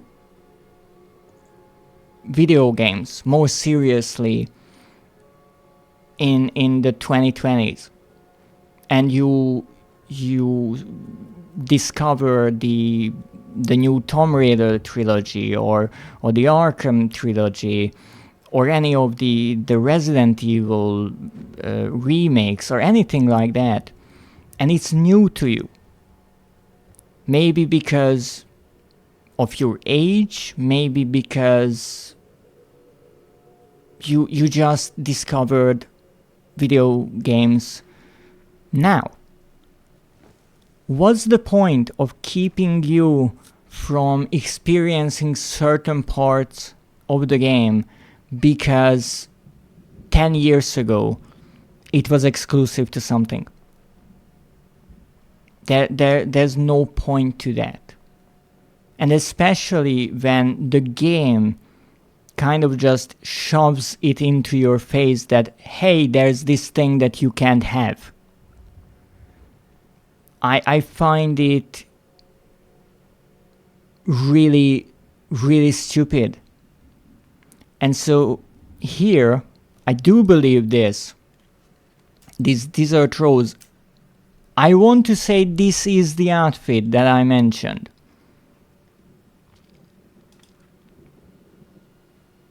It looks a lot like that first one. I want to say that this is the outfit that you got in the Founders Edition. And that's so cool. That if you want it, you can buy it. Now here's the thing, if you purchase the Founders Edition, you got 100+ items for, I want to say around 60 euros or something like that. It's difficult to track down the exact price because that item in the PlayStation Store is no longer available. That product, the Founders Edition, you cannot purchase it anymore. But if you think about it, if you got 100 items, or even just, what was it, I think 16 outfits? 14 outfits. Plus the 2 exclusives, I don't know if those are counted, but let's say 14 outfits. If you got 14 outfits for 60 euros, and all those extra items, you obviously got them cheaper than if you try to purchase all of them later on in the in-game shop. So those players who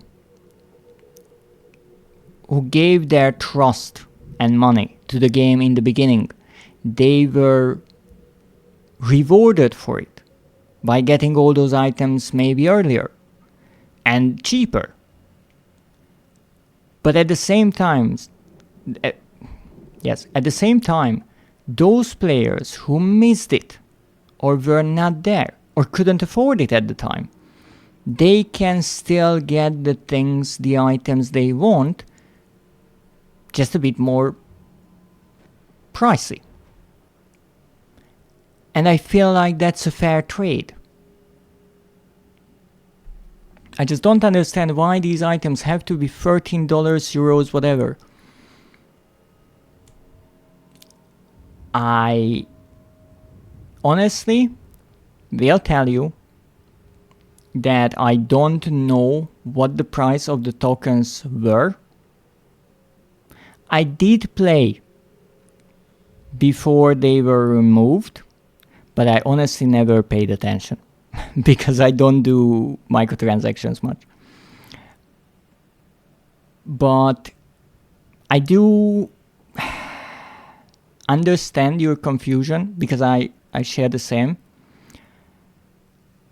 To me, and I said this earlier in the stream, to me it's unbelievable that a story DLC for a game costs the same as an outfit in another.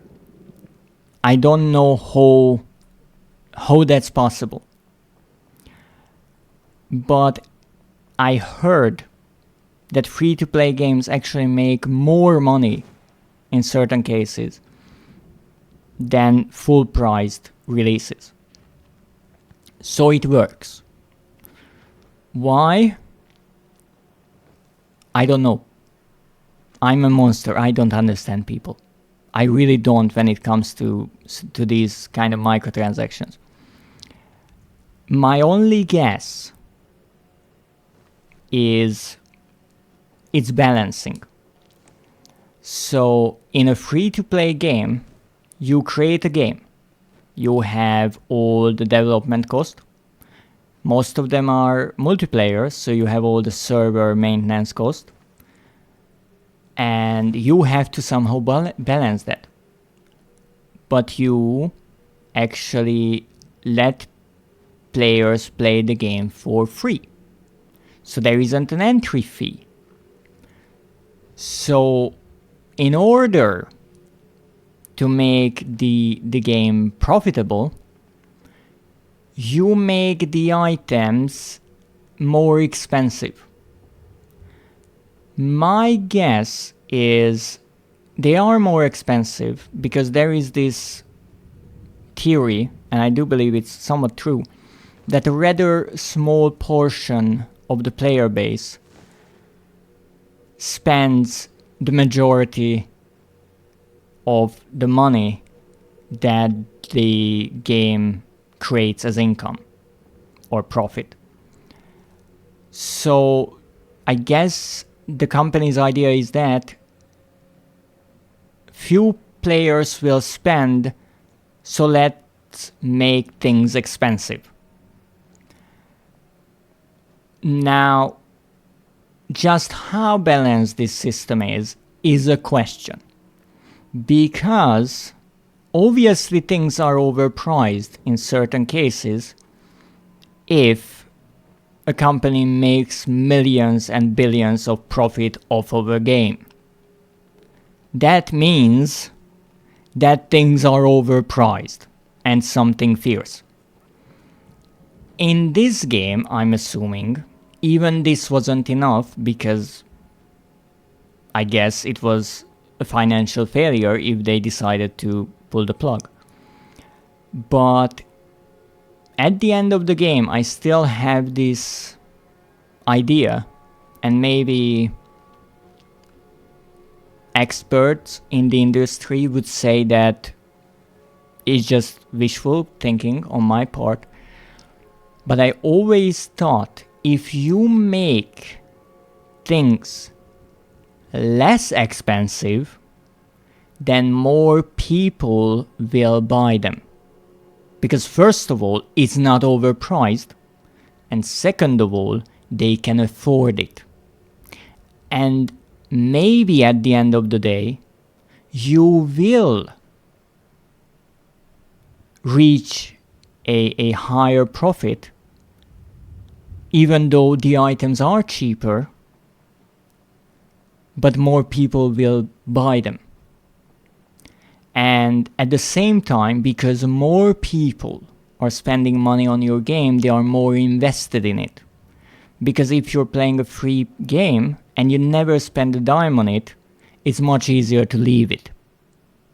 If you spend more and more, maybe just 1 or 2 euros at a time, you will get invested in it in every sense of the word.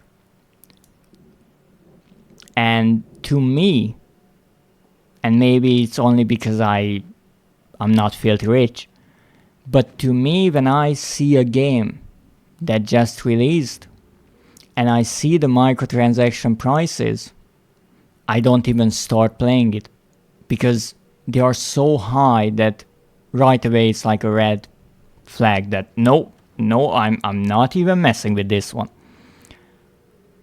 But much like with free-to-play games, mobile games, gacha games, whatever,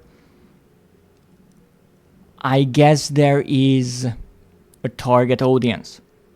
And that target audience is alright with those prices.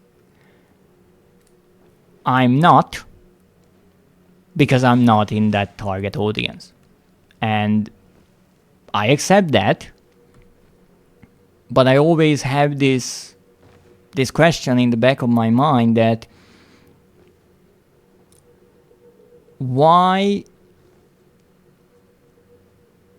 wouldn't the companies try to make their games more appealing to a wider range of people by making the prices not outrageous? But many companies are greedy. I don't think that's any news. And in certain cases, it really looks like that when one company gets away with something, the others just start copying. And it's like, hey, they could sell this skin for this much, so we can sell it for a bit more. And it's like trying to outbid each other. Like, how much can we get for one skin? And it gets ridiculous. But until this entire microtransaction system doesn't collapse, which it doesn't seem it will be a part of gaming. And with many parts, many aspects of gaming, I can see the good and the bad. I can say that yes, this new idea wasn't good in every way, but it kind of improved on some. With microtransactions, I can't really say that it improved much of anything. And I'm one of those old school gamers who will just say that I'm happier with my DLCs and my games. But again, I'm someone who prefers a disc over a digital download, which the newer generations will not even understand what a disc is, maybe, let alone a cartridge. Ooh, now this is one heck of an outfit. And there's so much detail even on the back. You would just assume, well, it's just simple fabric, but no, it isn't. And it has this nice shine. Even the skirt, it seems to have texture. And something that is really nice with these is, especially when an outfit is specific to a clan, it kind of shows that clan's style and preferences. So obviously with Toreador, it's really fancy, it's really gorgeous, beautiful, elegant. I mean, look at it. It's not just something simple. And I have no doubt that with other clans, like here, you have Bruja, it's more about aggression and this kind of feral nature with the weapons, bullets, chain, straps, leather, fur. It's much closer to nature and kind of this rebel aspect. I mean, this outfit is more like an Anarch thing, but again, the Brujah clan is, I think, the one closest to the Anarch movement. So it's really interesting that you look at an outfit and right away you're like, oh yeah, I know which clan that is. Now what is interesting here, which I just noticed, we had Brujah, we had Toreador, and that's it. Oh no, we had some. So these, the fancy suits were the Ventru, the blue blood, the high society ones. And the Nosferatu were the ragged outfits. Obviously they hide in the shadows most of the time because of their appearance. They are tech wizards of sorts. They are really important because of surveillance in the world of vampires. And so their outfits nicely reflect that. And again, that's a lovely thing. Now I don't think that there is a Tremere outfit, or I missed it, because the Tremere clan was added later on. Oops, wrong button.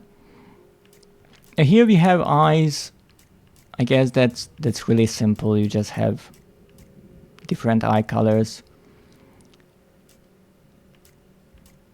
With hairs, again, you have a nice wide selection of hairstyles, and as far as I know, you can change all of these hairstyles colors with the hair colors. So you can make any kind of mixture. You also have facial hair. Ooh, look at that! Look at that gorgeous mustache. I mean, it's brilliant how much it changes the character's appearance. And then we have the accessories, many of which I find slightly strange. Though there are a few Halloween ones. I'm not sure if these were added to the shop during Halloween, or they were part of events and then they were added to the shop, but I mean, look at them. No, that's a jack-o'-lantern.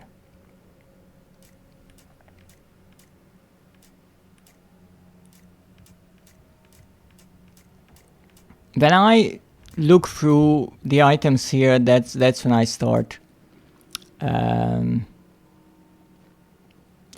feel like I missed out on the best days of this game. Didn't we have this? Well, maybe we had a really similar one.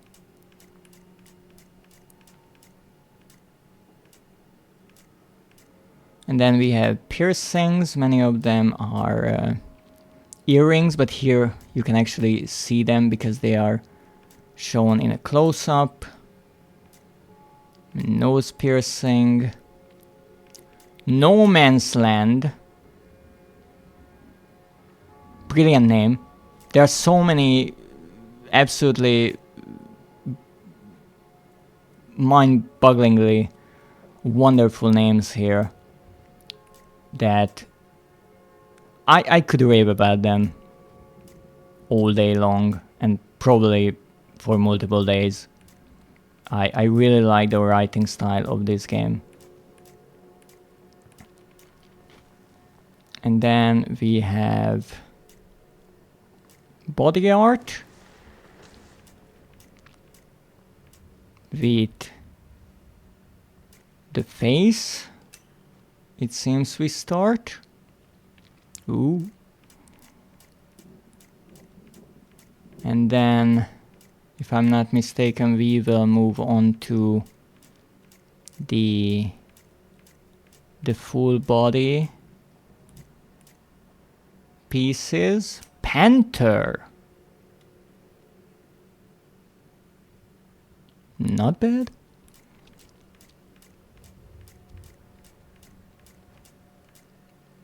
Oh no, we actually have neck tattoos as well.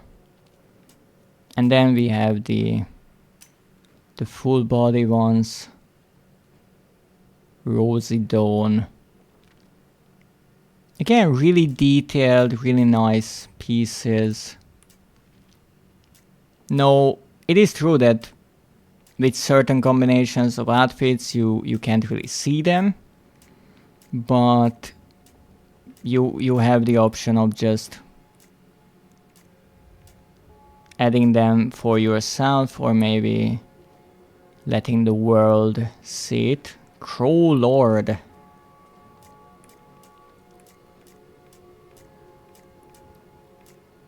Absolutely brilliant. Lucky 7. Do we have one on the back? No, but we do have one on the arm. But you need 3 7s to make it super lucky.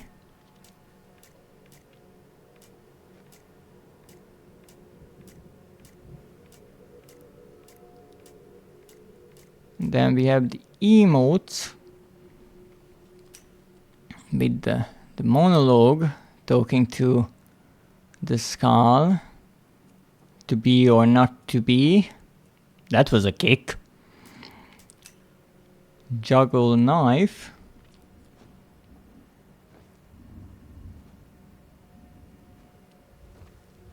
Ooh, so nonchalant.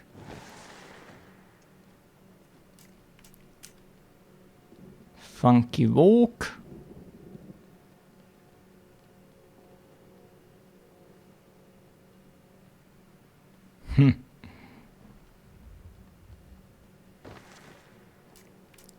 Skip.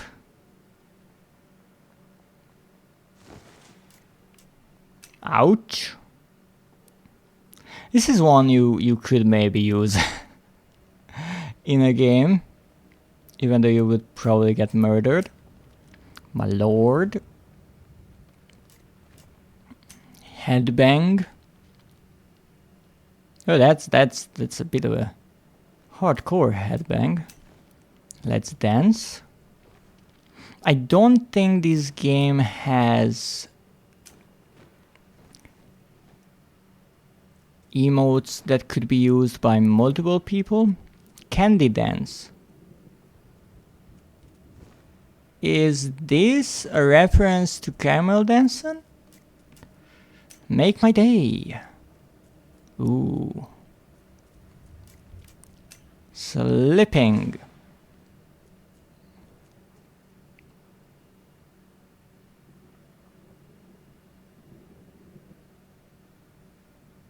I mean, if you time it well, it might be interesting as a duo.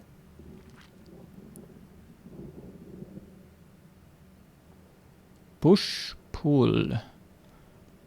I have to admit I have no clue what this is. Cutthroat. Ooh. Cross me.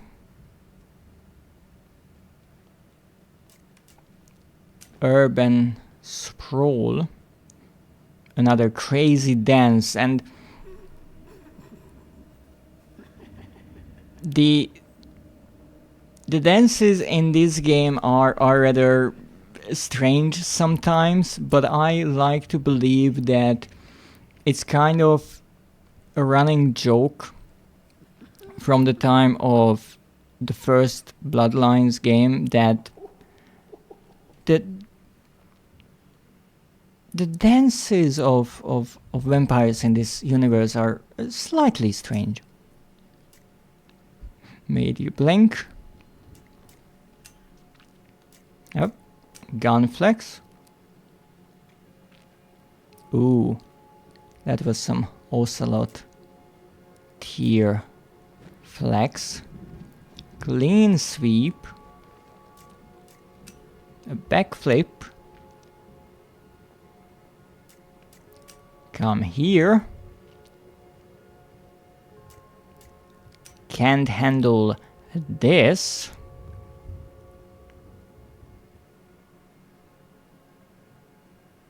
Ooh. Eyes on me.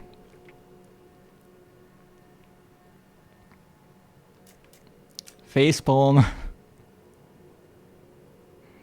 Again, in these kind of multiplayer games, I'm always a bit torn about emotes, because as much as they are interesting, like finger gun, it's a fun one, but how would you use it?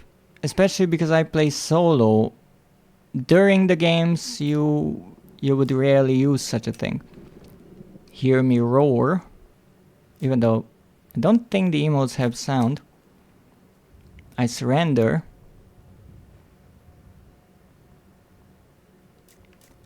Kudos. Outcry. Pump it.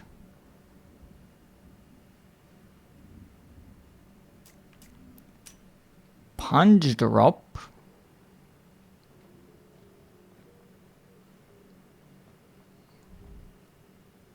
I am really not sure what this is supposed to be. Tear apart. Wavelength. Another crazy dance, I'm assuming. I also have to say I rather like how these... I'm not necessarily sure what they are. Clouds or veins are swirling around the character, both in front and behind, as part of the background. Wind streak. And then we have, I guess, some simpler ones because they are cheaper. Shooting hops. Cloud 9. Sneaky.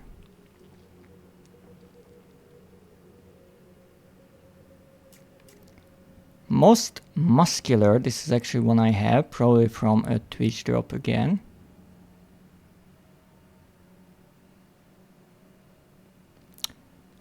Maybe this is not for this clan, but more like the Bruja. Bow down. Get them! Yeah, if you play trios, you can use this and just lay back. Laugh out loud. You see, this game is so old school that even LOL is written out, not used as an acronym. Lawnmower.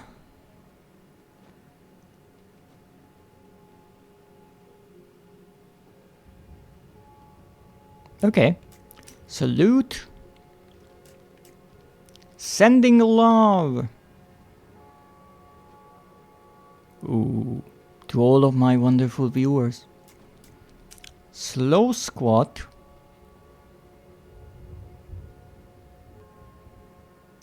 I mean, this is one interesting flex.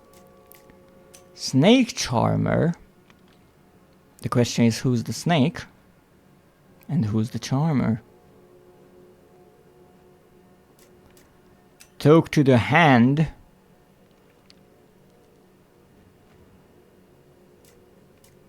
Thumbs up.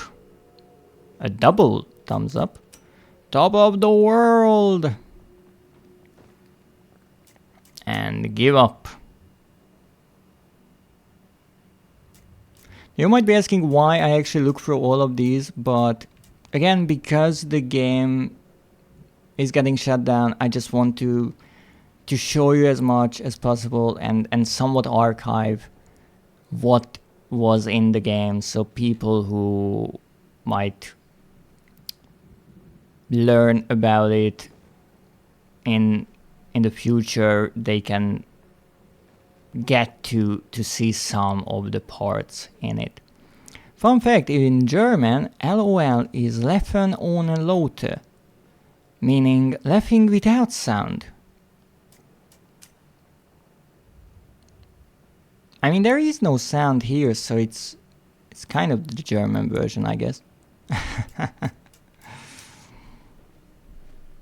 I mean, look at those moves.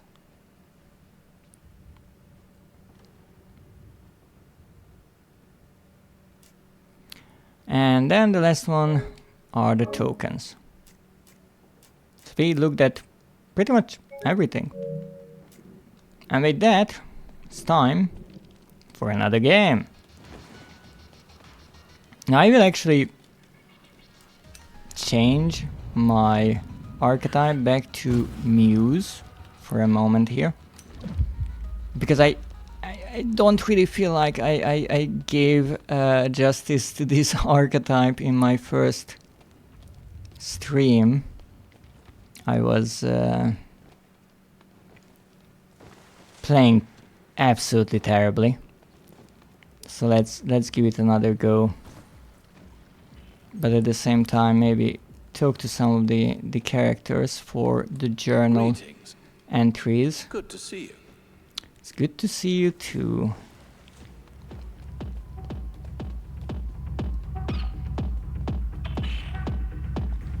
Happy to see you. Aww, you. Hello there. And indeed, if you want, you can dance here. No, we need the default dance, which is this one. As you can see, it's a rather unique approach to dancing, but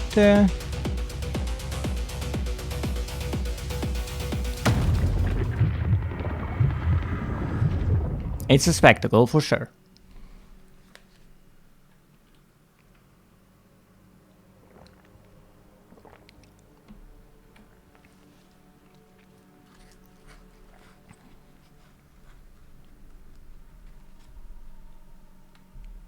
Ah, goodness, what is that? Why am I getting sprayed with water? I don't need a shovel. I'm in a shower. A shovel I might need to bury some of the bodies here, but that's neither here nor there.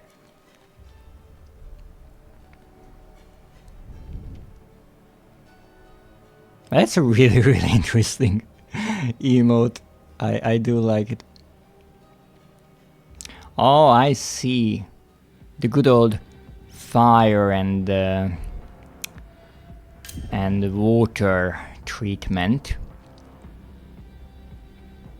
One side burn, one side wet.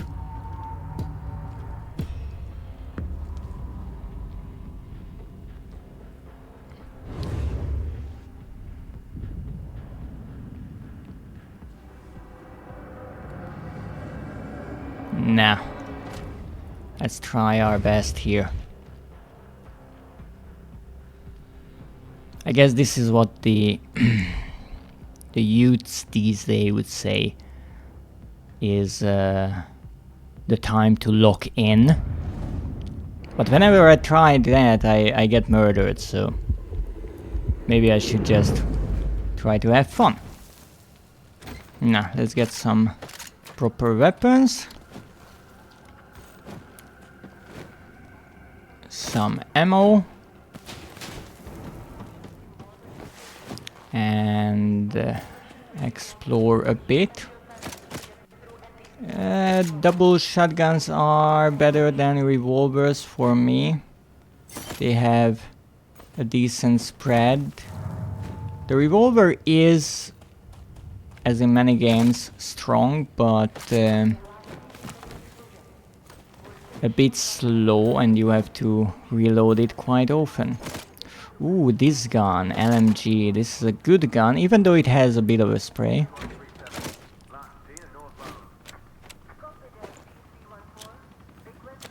Now, one really interesting part of this game, which is more of a personal thing, is I played this game rather a lot without sound, because I was kind of just farming my way through it, and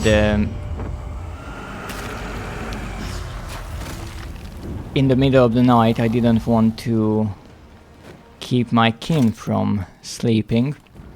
And so now that I'm playing with sound, at first it was kind of strange hearing all these noises and knowing where the enemies are. I was really used to just going off of visual information. Now, there you can see this interesting building with the blue smoke rising, much like how the cars have the same effect, like that ambulance right there. And that is because we can enter this place. It is once again a shop, but this is actually a gun store, not an ambulance.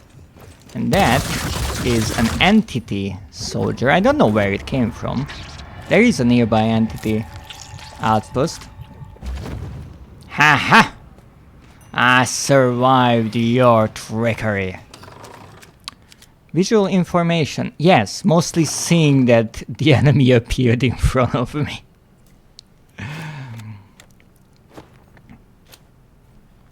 It's not rare that I play a game without sound, actually, but when I actually want to do decently in it, it's a good idea to not do that. So here I can heal, as you can see, but I have to pay attention not to get ambushed at the same time. So this is the Muse archetype's own ability. And we got an elimination, meaning that the person we downed is now dead. And their killer will hopefully be joining them soon. Now, come here. Good vampire. Actually, give me that. And maybe give me that. Oh, a cheer of 5 bits. Thank you so much. Now I have to kill at least 5 enemies for that. 5 bodies in 5 graves. Now I have enough points. Again. That's no good. So we have 3 kills. You can see it in the top right corner. 28 players. Now, these entity soldiers, they are NPCs. And if I kill them, they do not award me a kill. However, if you drain them, you get a random blood resonance, ow, which is rather nice. Now let's get our armor up. First cheer of the month gives 350 points. Ooh, I see. I'm starting to understand that today you woke up and you decided to choose violence. Because you want to get me murdered here so badly. Oh, I got in the crossfire here. Don't mind me. I can actually heal myself up, which is not really useful because even though I have 200 health,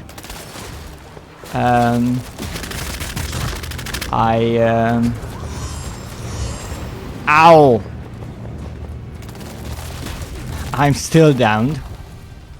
I almost got away. I'm procrastinating studying. That makes me creative. Oh, I see. Creative when it comes to getting me murdered. Well, that's nice. What are you trying to study? Or what should you study, perhaps, is the better question. We need some potent blood. Microbiology. Ooh. Ooh, a great sword. Ah.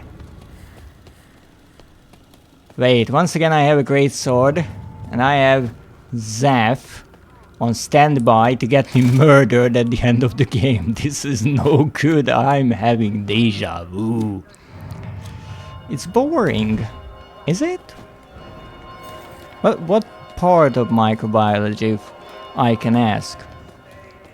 There's a really good chance that I will not understand the bloody word of it, but I'm always curious about things. I love hearing about all the fascinating parts of the world and science and things people are interested in.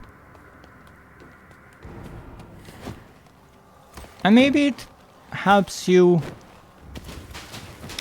understand it a bit more.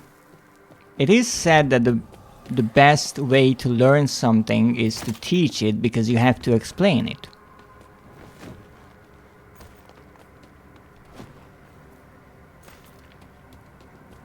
Okay, these don't move. I was confused for a moment.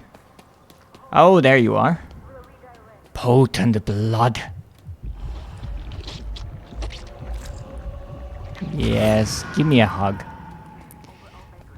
Okay. Now we have armor. We have an extra life. We have a broadsword. We have an AK-47, which is a rather strong gun in this game, especially this rare version you get when you respawn. And we also have a double barrel shotgun, really good at close range. I understand it, but most... Okay, let me try to read that again. I understand it, but most exam questions are detailed questions, which is annoying. I see. Well, it's great that you understand it, though. I wouldn't be surprised if many students would be rather confused by it. I survived with 16 health. And that... Oh, revenge. And that is why it's really important that you have your shield up. Or armor up. So revenge means that I killed the player who killed me. Oh. Oh, no. Oh, you! You little murderer, you! You trying to cause the death of me. Well, no surprise, you've been trying to do it for the last 2 hours or so. But I just got away. The ability got me out of harm's way there. However, I'm far away from the new area. That's dangerous. And I could have waited to heal up, perhaps, but time is of the essence here. Okay, let's try to get on top of that crane.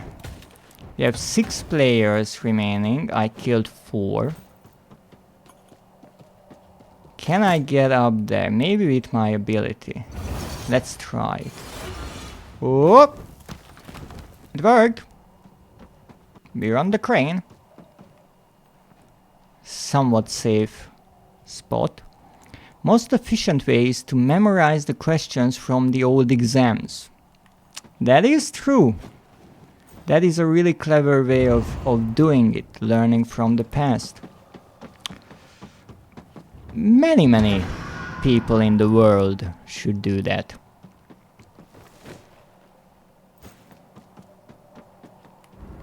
Now we have only 5 players remaining. And I will try to stay somewhat close to the fog here. There is no fall damage in this game, which is why I can do such a thing as I did. Oh, that does not sound good for my health. 4 players remaining. 3 players remaining. Now when it comes to battle royales, I always say that skill is really important, but also positioning and kind of strategy. And I don't mean strategy in the way of some grand tactics, but just making split-second decisions of where should I go? Should I attack? Should I not? What's the best time to enter into the battle? And I'm in a bad spot here because I was spotted. Uh-oh. Uh-oh. That's no good. I thought this was safe. It isn't.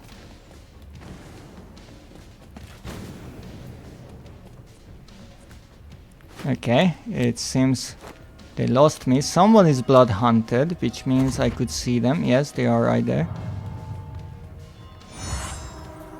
Oh goodness. They're coming this way. No good.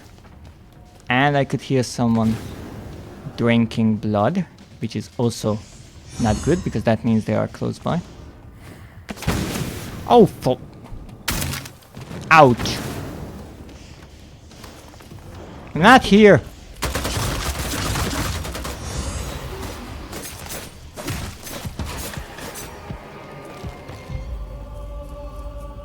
I think that was also a revenge kill for them. that was a good one. Again, someone with the crossbow was, I think, higher up on a vantage point.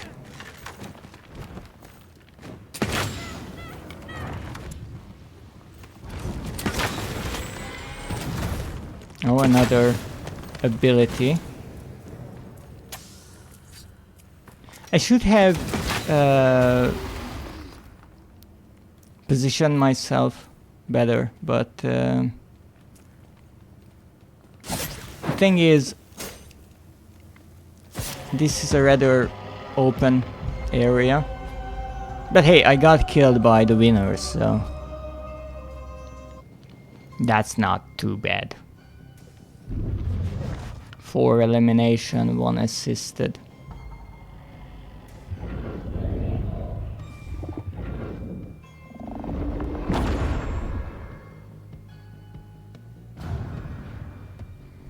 Now, let's look at something else. That is... Good evening to you. To you as well. And that is actually the archetypes Exemplary. of this Let me clan. tell you something. But first Nice I to see you. interact with some of the characters.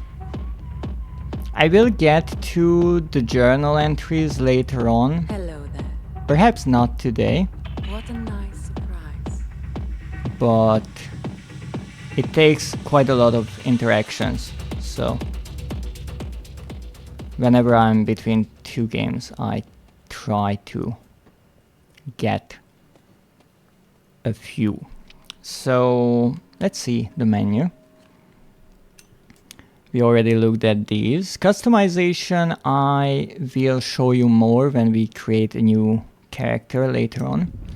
But let's now look at the archetypes. So I talked about this on the previous stream, so I will try to make a more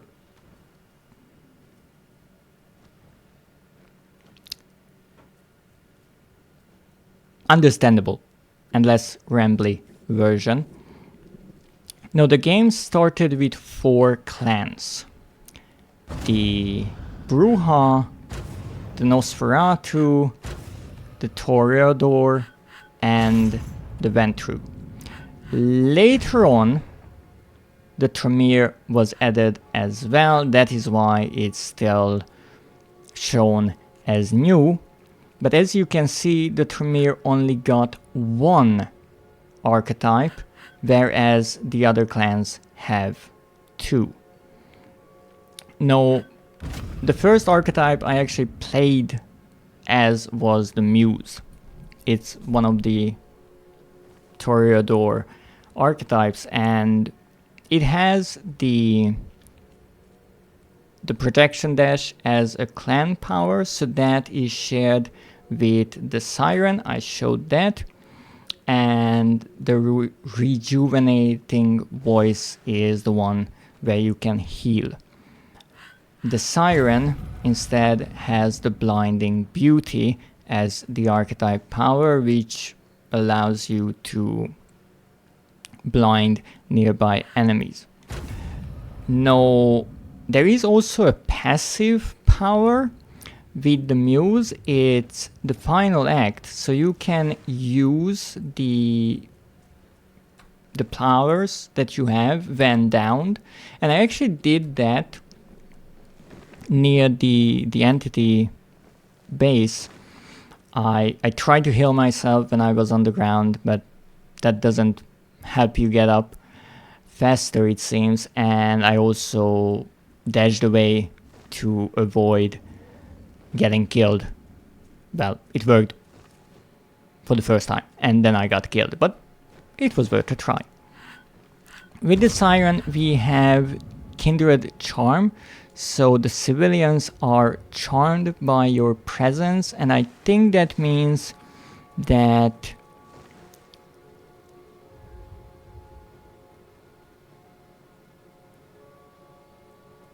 allows us to feed faster on them,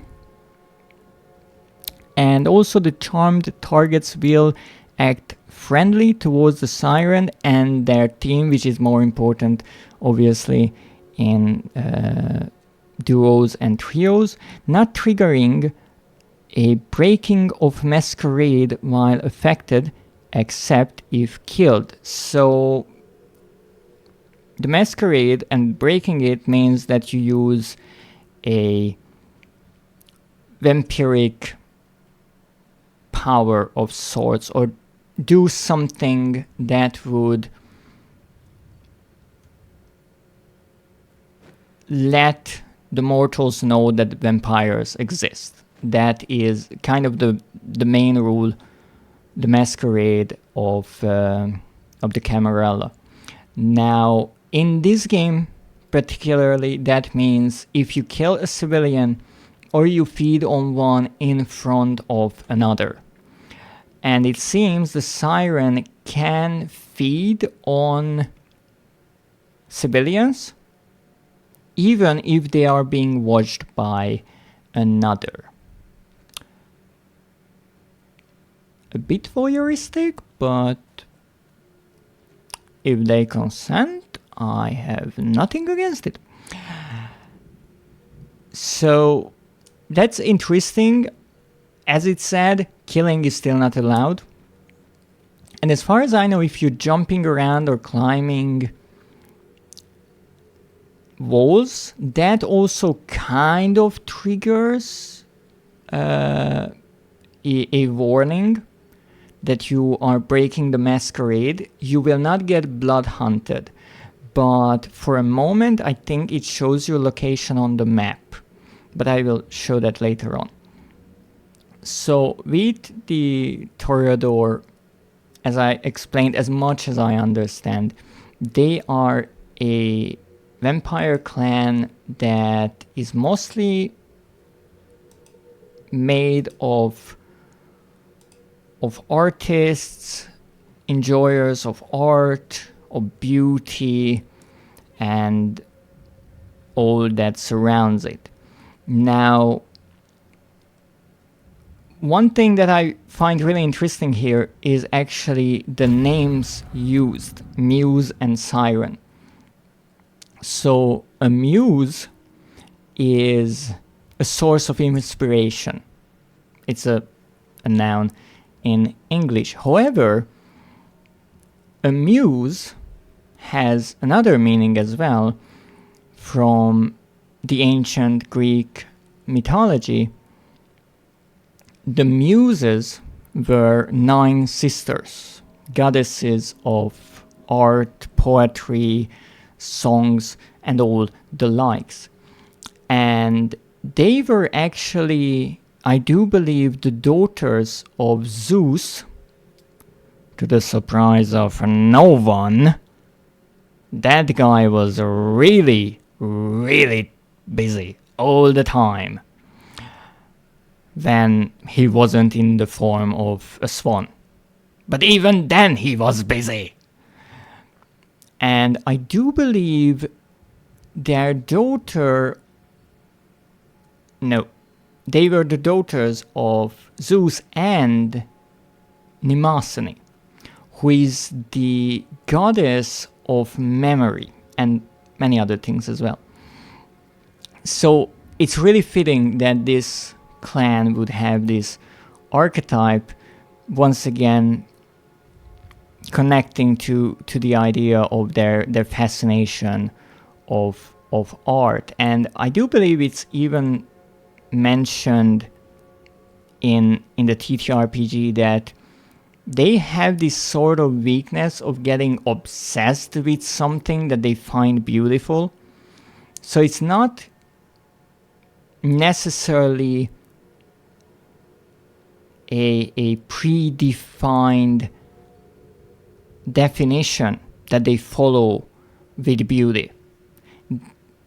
Even though they belong to the same clan, they might find completely different things beautiful, and they might enjoy or be a fan of different types of art, which is really interesting to me. Again, one of the reasons that they speak to me the most. No, the Siren is the other one. And a siren, interesting, I looked it up today. The ancient meaning of it, once again coming from ancient Greek mythology, sirens were these creatures that were not really described originally, as I read. They were female creatures who sang songs to entice sailors and lure them into their doom, either by making them sail their ships into dangerous rocks or just making them jump into the waters. No, they are mentioned in the adventures of Odysseus, where Odysseus knows that he and his men on his ship has to sail through waters with sirens, and to avoid their doom, he rather cleverly fills the ears of his men with wax, so they can't hear the siren song. But he himself is a rather curious person, a bit like I am, and so he wants to hear the siren song as much as he knows that that's rather dangerous. And interestingly, siren song became a phrase in English. It means something, an allure that makes someone act against their better judgment or reasoning. So he orders his men to tie him to the mast of the ship, and whatever he says, just do not let him go until they are out of that area. And it's rather interesting to me that, based on what I could find on the internet on a short notice, the appearance of the sirens were not described. In some ancient texts, they were actually bird-like, and then throughout the years they turned into mermaids of sorts. No, I don't know enough about folklore and mythology to really educate anyone about it, but if you find it interesting, then definitely look it up, because it's fascinating. But because of the mythological origins of this word, siren actually means an alluring or enticing woman. It also actually means a temptress, who is a tempting woman. It's a rather simple word. And I kind of realized that today. I knew the sirens from the Greek mythology, but I didn't really think about the meaning of the word these days. And so I realized maybe I should have made the siren here a female and the muse a male, because I kind of have this rule that in every clan I have a female and a male character, so I can use all the outfits and kind of have an even balance. But I guess it's too late for that. And also, I kind of throw the gender norms out the window on a daily basis, so it's just another of those examples. And with that said, actually, let's play another game. And what I will do now is I will try to test this charm of the siren by drinking the blood of a mortal while another one is watching. Kinky. I do like it. But let's actually look at one of the challenges here. Down enemy players with dual crossbows. Okay, I think we can do that, or at least try.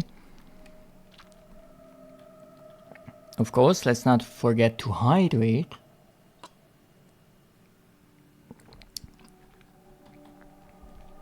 I have to figure out a way to incorporate the word tea into the word hydrate.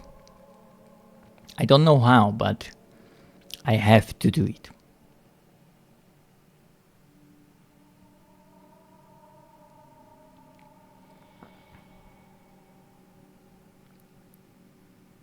Okay.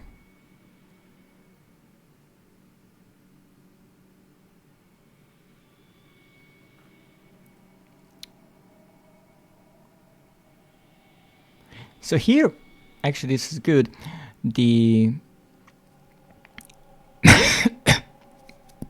the loading screen explained what diablerie is, which is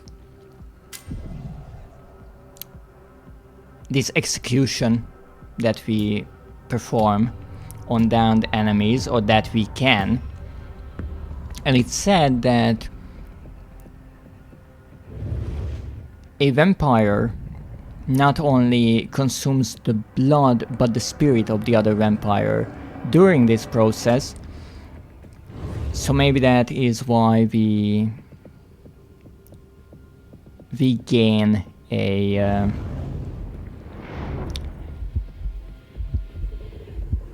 blood resonance with it. Now it's interesting because we actually gain a blood resonance from entity soldiers as well. What if his scarf gets stuck somewhere? Then he's in trouble. But you gotta be stylish if you are a toreador.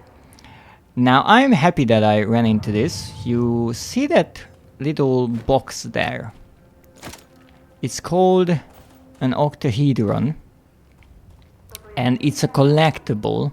I'm happy that I actually stumbled upon one finally. I will get to what they are, but they are collectibles, and they provide lore. No, I cannot hover over them to show you what they are, because the moment I get close enough, they are picked up automatically. But if you look in the top right corner, you will see what I collect with them. Collectible found octahedron. Now there are actually two types of octahedron. This is the random one, and they are actually rather interesting. Double takedown. They can be found at spots where you can find other items, such as ammo and weapons. And they are rather tricky to find because they can only be picked up by one person, or one player more specifically. So because I picked that one up, it's gone from this match and no other player can collect it. There's another type of octahedron as a collectible, but they are parts of storylines, and they have fixed locations on the map, and they can be collected, as far as I know, as many players in a match as there are, or as many who found it. I was loading.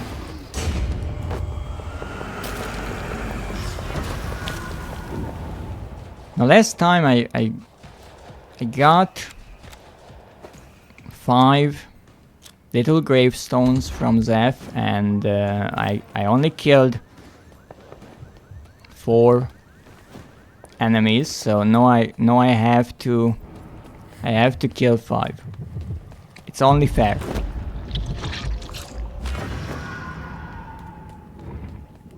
Also, I should be looking for dual crossbows.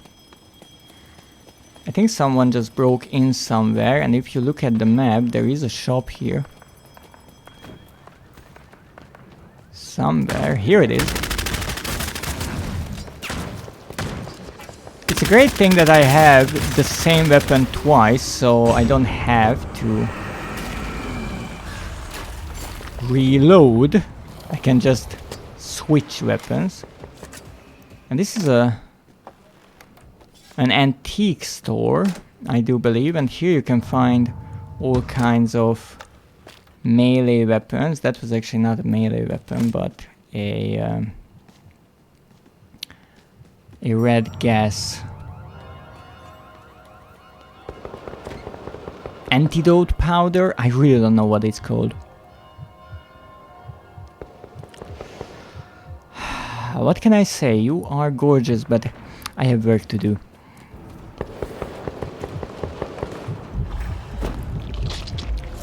Now, normally, mortals are not standing close by to each other. So I will have to find some who ran away from maybe a firefight or something like that. Why are you shooting at me? You're shooting at each other.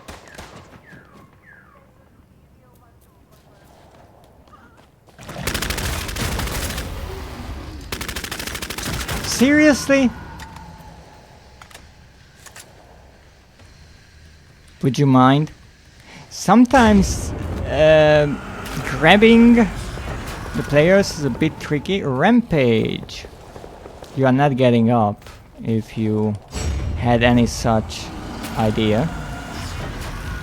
Okay, that's 6. That's 6 kills for Zeph, because last time I only got 4, so that evens it out to 5 and 5.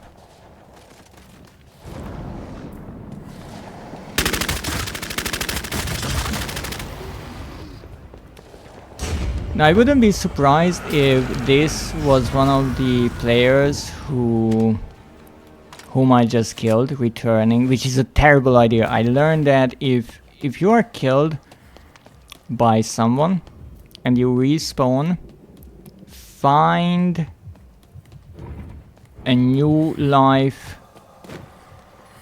as in find some potent blood and not go back to where you were.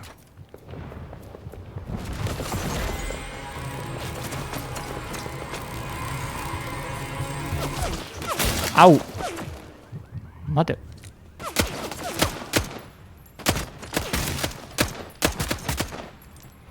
Okay, not bad.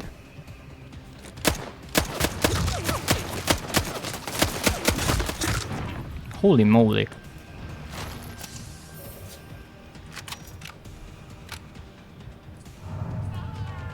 They have time to heal because I have time to heal, which means I have to be careful here. Oh, there you are. I see you. I think I saw you. Oh, come on. I need my heightened senses. Did they run away? Would be a wise decision. Seems like they did. Got them a few times. Now you can see that all of my blood resonances are actually filled. All 4 filled with 3 in the bottom left corner. When I started, I really wanted to reach that, and I felt like maybe that would be a trophy, but I didn't get anything for it. Oh, another octahedron there. I just ran by. It's interesting because in some games I don't find any, and in some games I find multiple. I think the most I found was 3, and once I even found 2 octahedrons in the same spot, and some right next to each other. And this is actually the top of the same disco, the divine disco we've been to before. Oh, there you are. Let's try not to get ourselves killed here.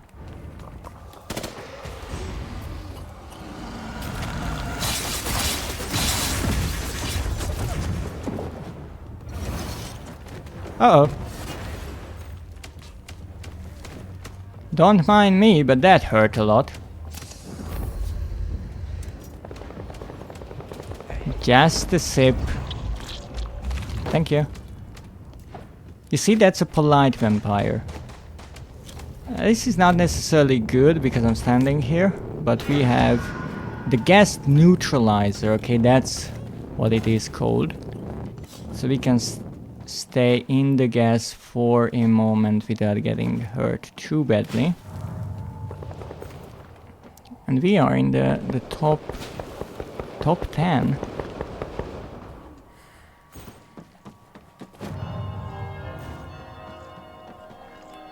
Now those players were somewhere here on this side, so if they are still in the gas, there's a good chance they are dead.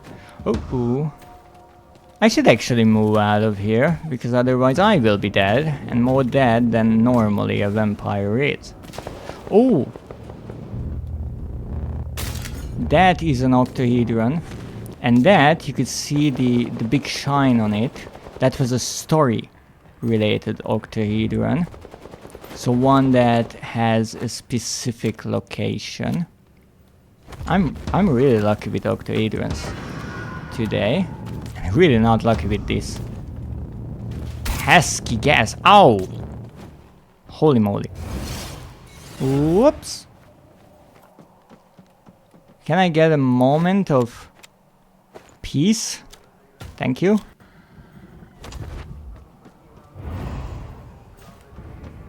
I was trying to get from point A to point B. That's really all.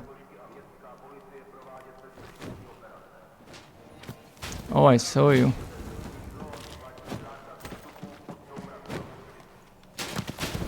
The question is where you are at right now.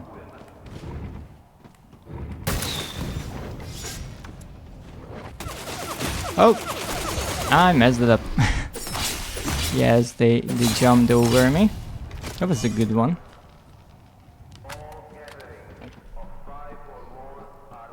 But again, we are in the top 4, so there's no surprise that the better players are remaining. And one thing that I will never say is that I'm a good player in these kind of games. I'm not terrible at FPS games, at least I wasn't. But when it comes to multiplayer games, ooh, they are not my forte, that's for sure.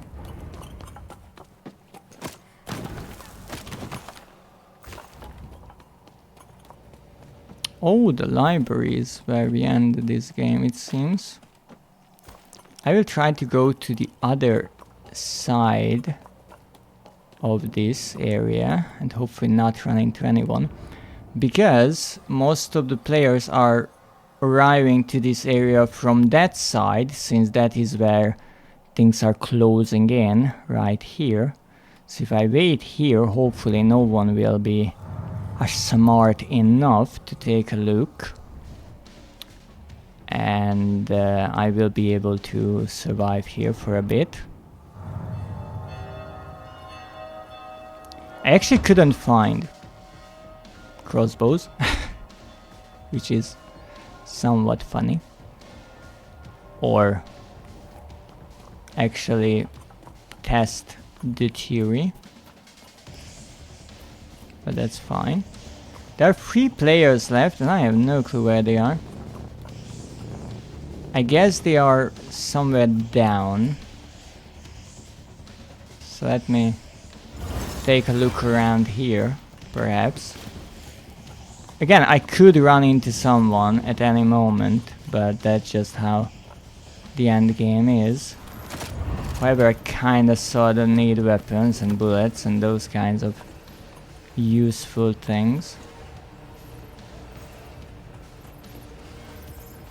So most likely I'm revealed, really. I can hear beds, but I don't know where they are, actually. Where are the beds? Maybe they are inside. I'm not sure. My guess is the players are inside the library here.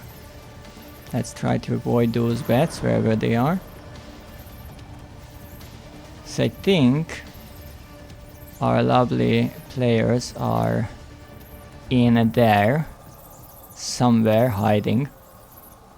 Understandable approach.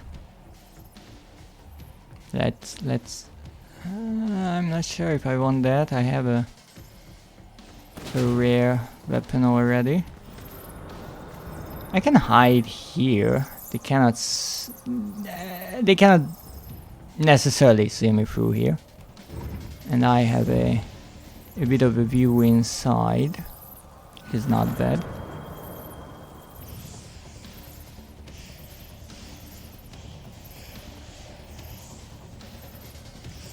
And I think the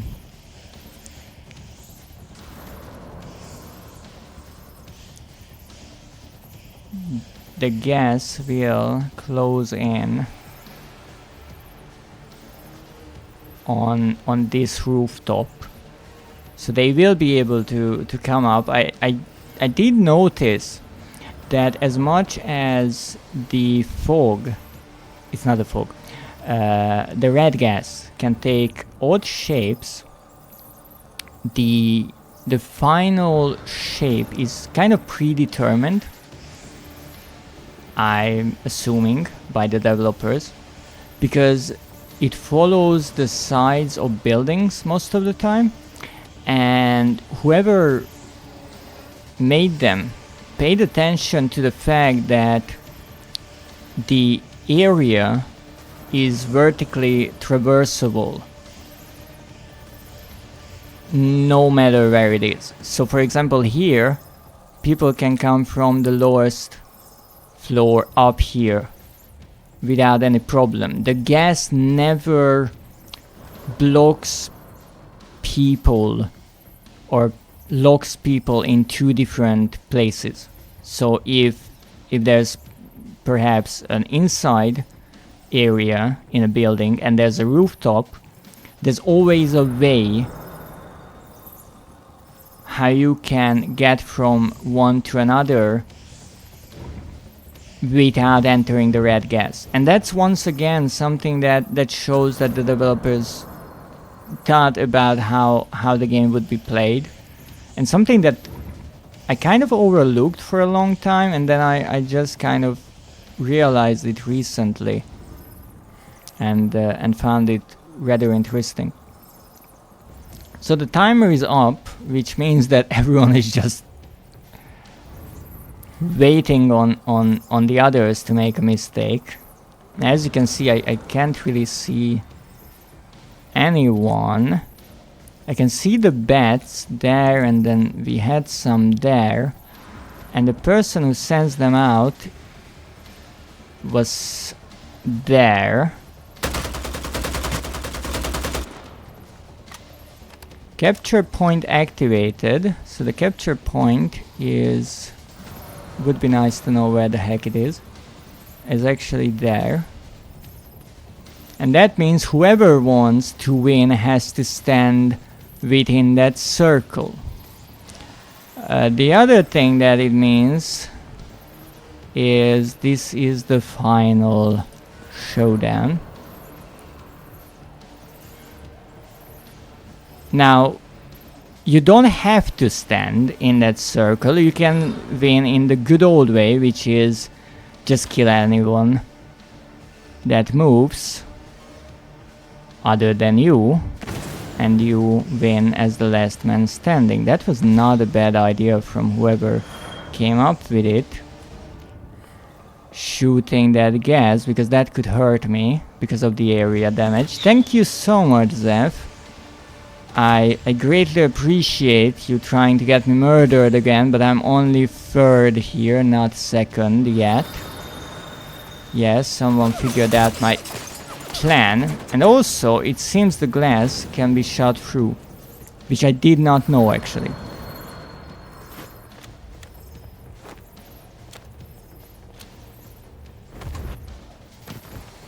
The thing is, they will not get out of there, because that would be extremely dangerous for them.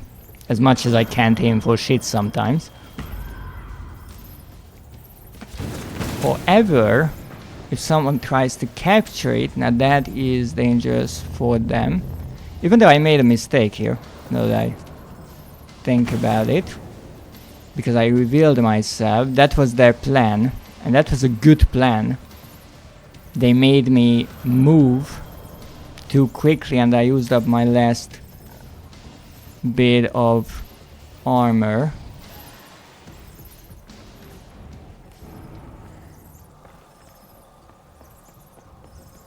I can see you there. My big question is, where the heck is the last player? Because I saw one.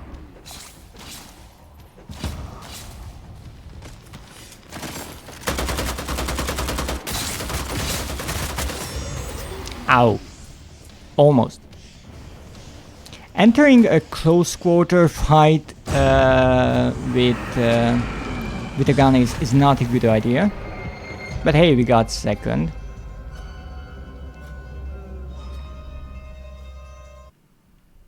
And that's pretty good. That outfit would be better with a tongue.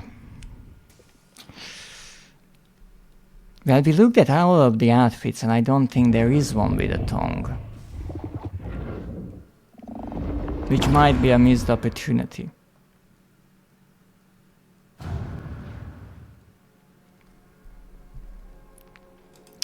With that game, or with that match, we got a new reward. Oh, I got to show you this as well. So this new reward unlocked, and it was a challenge. Story Collector Rise and Shine Player Banner. Wonderful. So let's see why we got that. I'm pretty sure it is because of the octahedron we found. So that will be in the mastery, I do believe. With the carrier. Carrier? Yes, that. So here it is. You can see. Collect all collectibles for Rise and Shine. And we found all 5 out of the 5. Here we have 3 out of 5. We actually have all here, nothing at all here. So we have different collectibles in the game. We have 12 here, 0, 4. So those collectibles can be found in the journal. And I won't get into this too much just yet. But here with the collectibles you can see the stories Rise and Shine, and it says complete because we found the 5th part and it's 5 out of 5 parts. Now something like this is entirely locked because we haven't even found one. And something like this is partially unlocked because we have 5 parts in total, but we only have found 3 of them, and so the next section is unlocked. And so this is how you can unlock certain items through challenges in the game. As you can see, I have all of the onboarding, 14 out of 19 with the skills, 14 out of 34 in my career, and 18 out of 40 with the clans. But we will get there later on. For now, we looked at the archetypes, and we will look at more of the perks later on, but that's present with all of the archetypes. For now, let's take a look at the challenges. I already looked at them last time. They are daily challenges, rather simple ones. They reset every day and give you 1200 XP. Now that XP is for the pass, not your player level. Meaning, If you complete one of these, you get 1200 experience points. You have 6 every day, so that is 7200 points of experience if I can count. That is questionable. Now, every 28,000 XP you gather will get you 1 level higher in the pass, and that's how you can level up to collect these items in it, and later on in the infinite part collect the tokens. Now, one important thing is within the pass you could see that certain levels awarded you with 300 tokens, but the infinite part gives you 100 every level up. And well, we looked at the store, things range from 1,300, I think, were the most expensive outfits, all the way down to 300, I think, were the more cheap options. But there are some 100 ones as well, it seems. So they go from 1,300 to 100 points when it comes to all of the customization items in the store itself.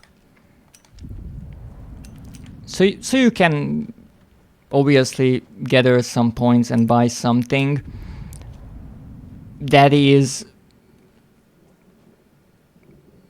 between the development ending in 2023 and the servers getting shut down now. Within the 23 and 25, when it was announced that the servers would be shutting down, you could obviously play as much as you wanted and get the tokens and buy things, or through microtransactions buy tokens and spend those on items. Now it would be obviously rather impossible to get everything, and well, honestly also meaningless or pointless in a way, because once the servers are down, all that you had is deleted, or at least inaccessible and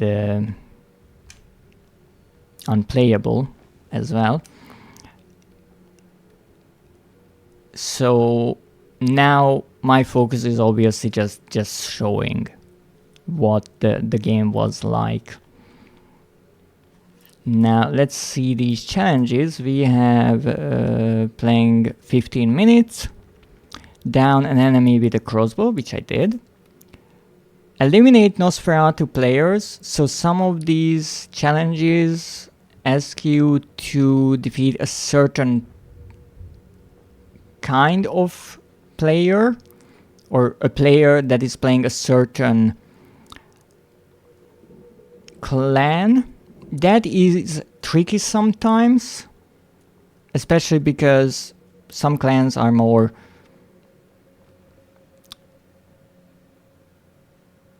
favored by the players than others, and as I mentioned, one of the clans only has 1 archetype.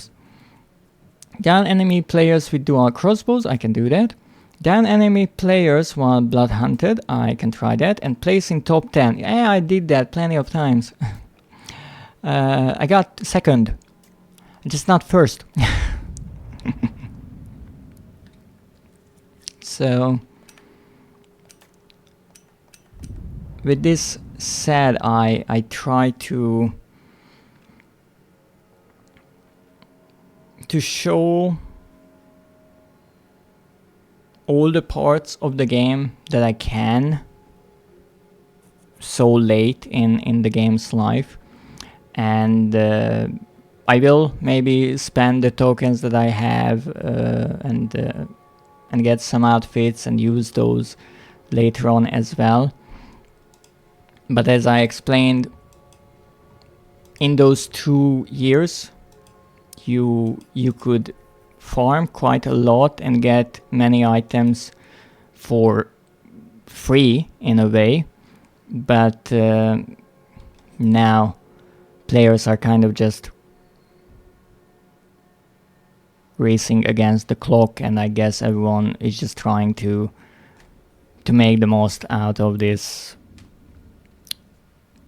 little over a month that is left with this poor game.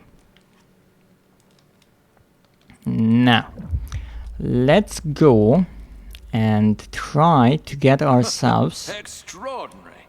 Why are you looking up? Let's try to find a dual crossbow, get ourselves Bloodhunted, that will not be difficult, and also... Have you heard? Here, come. Here, come. Quite assertive. And maybe at the same time try to test our charm as well. No, maybe the challenge about getting Bloodhunted will help us with testing that. And here you can see how in the lobby or Elysium you can see when others are changing their outfits.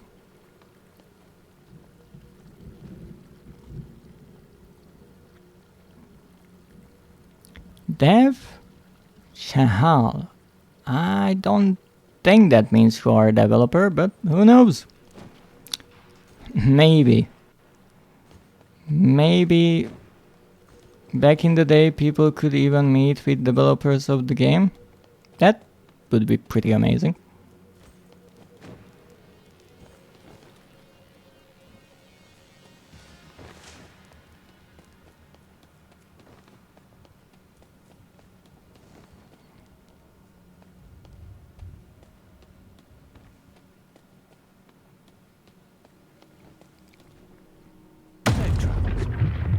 Thank you. How very thoughtful of you. Antique shop. The antique shops carries melee weapons amongst the...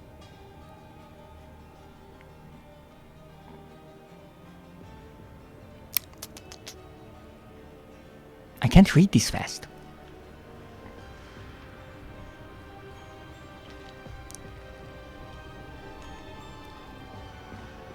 But this is a lovely song. And it calls for a tea.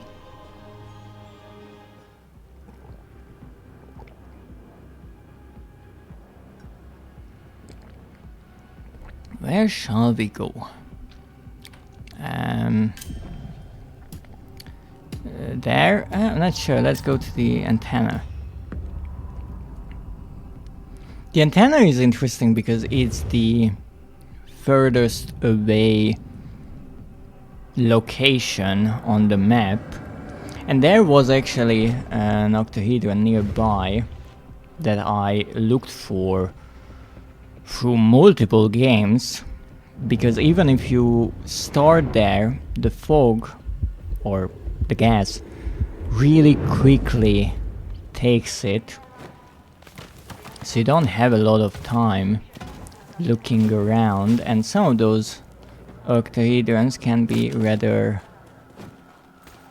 sneaky. What do we have here? Oh, Hand of Glory. You become stealthier. Indeed. What this does is it makes you pretty much invisible, You might have noticed in the previous game, before I was murdered by the winner of the game, they dropped this exact item. Ooh, a crowbar. So they had it as well, and it is a fascinatingly strong item.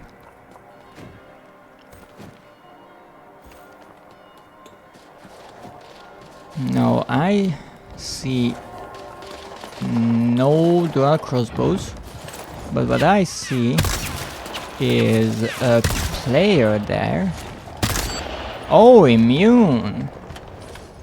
Someone is being tricky. Right in the leg.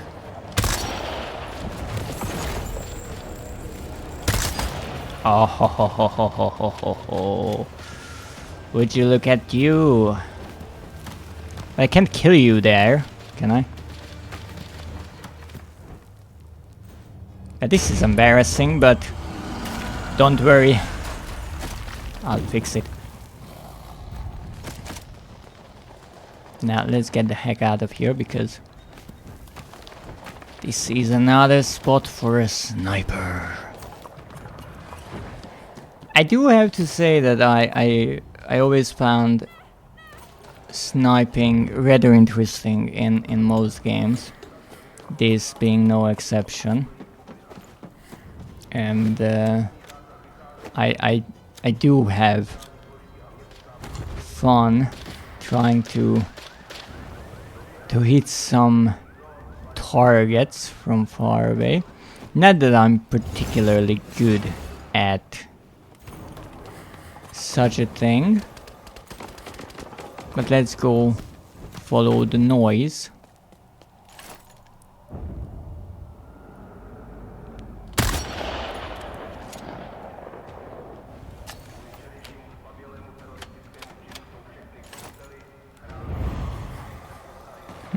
I see you there. Oh, and you are not alone, I see. Oh, would you be a bit more still for a moment? All of that movement makes aiming a whole lot more difficult. And I don't want to hit a civilian, because when there is a firefight going on, they start running around as well. Uh-oh. Well, they just disappeared.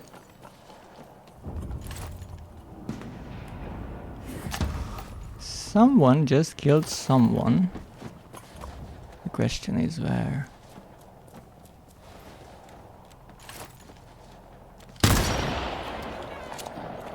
Okay, that was a rather bad miss.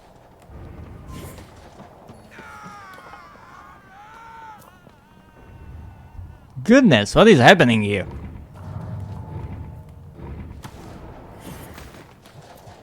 I have a feeling I missed my target. Oh! Indeed they were also invisible. The Hand of Glory.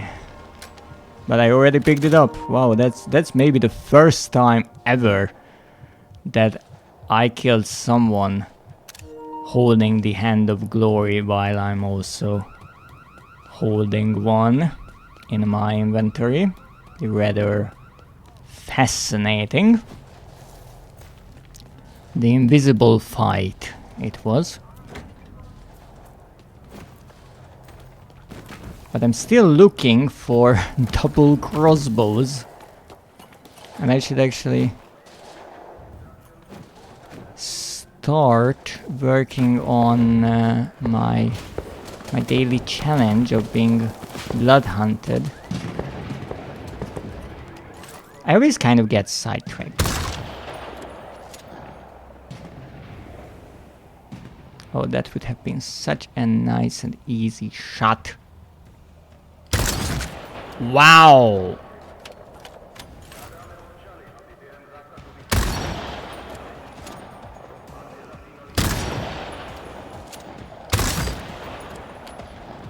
Wow, you have a tough head, buddy.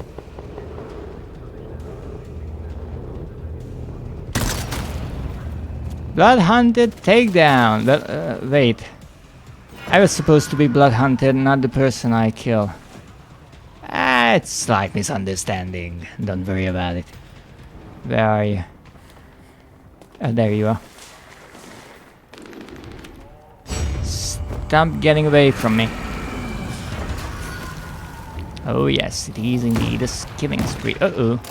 Oh wait, you have the right weapon that I need.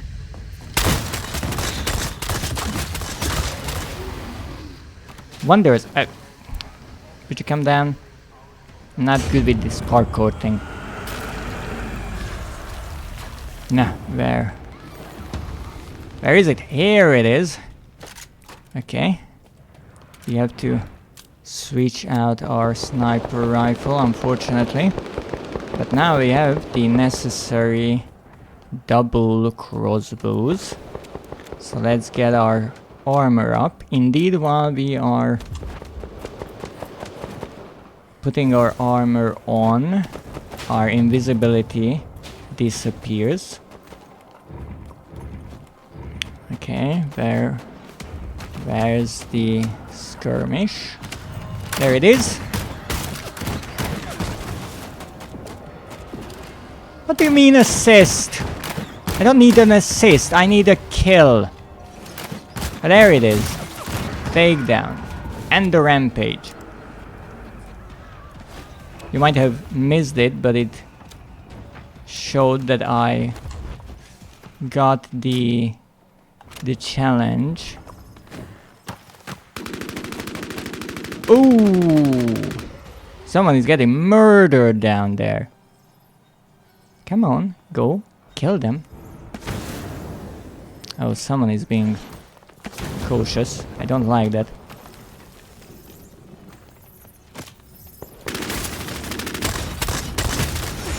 Oh, almost.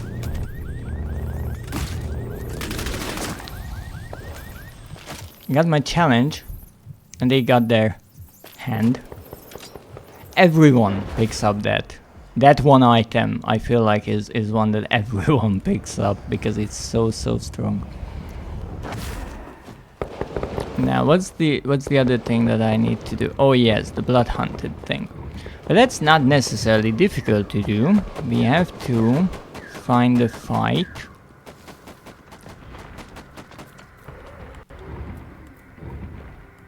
Wait, they are fighting here?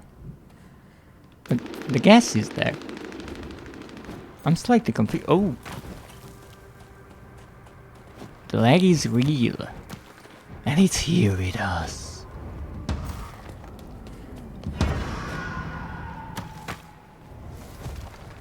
Maybe I shouldn't just fall into fights like this, but what can I say? I need to make a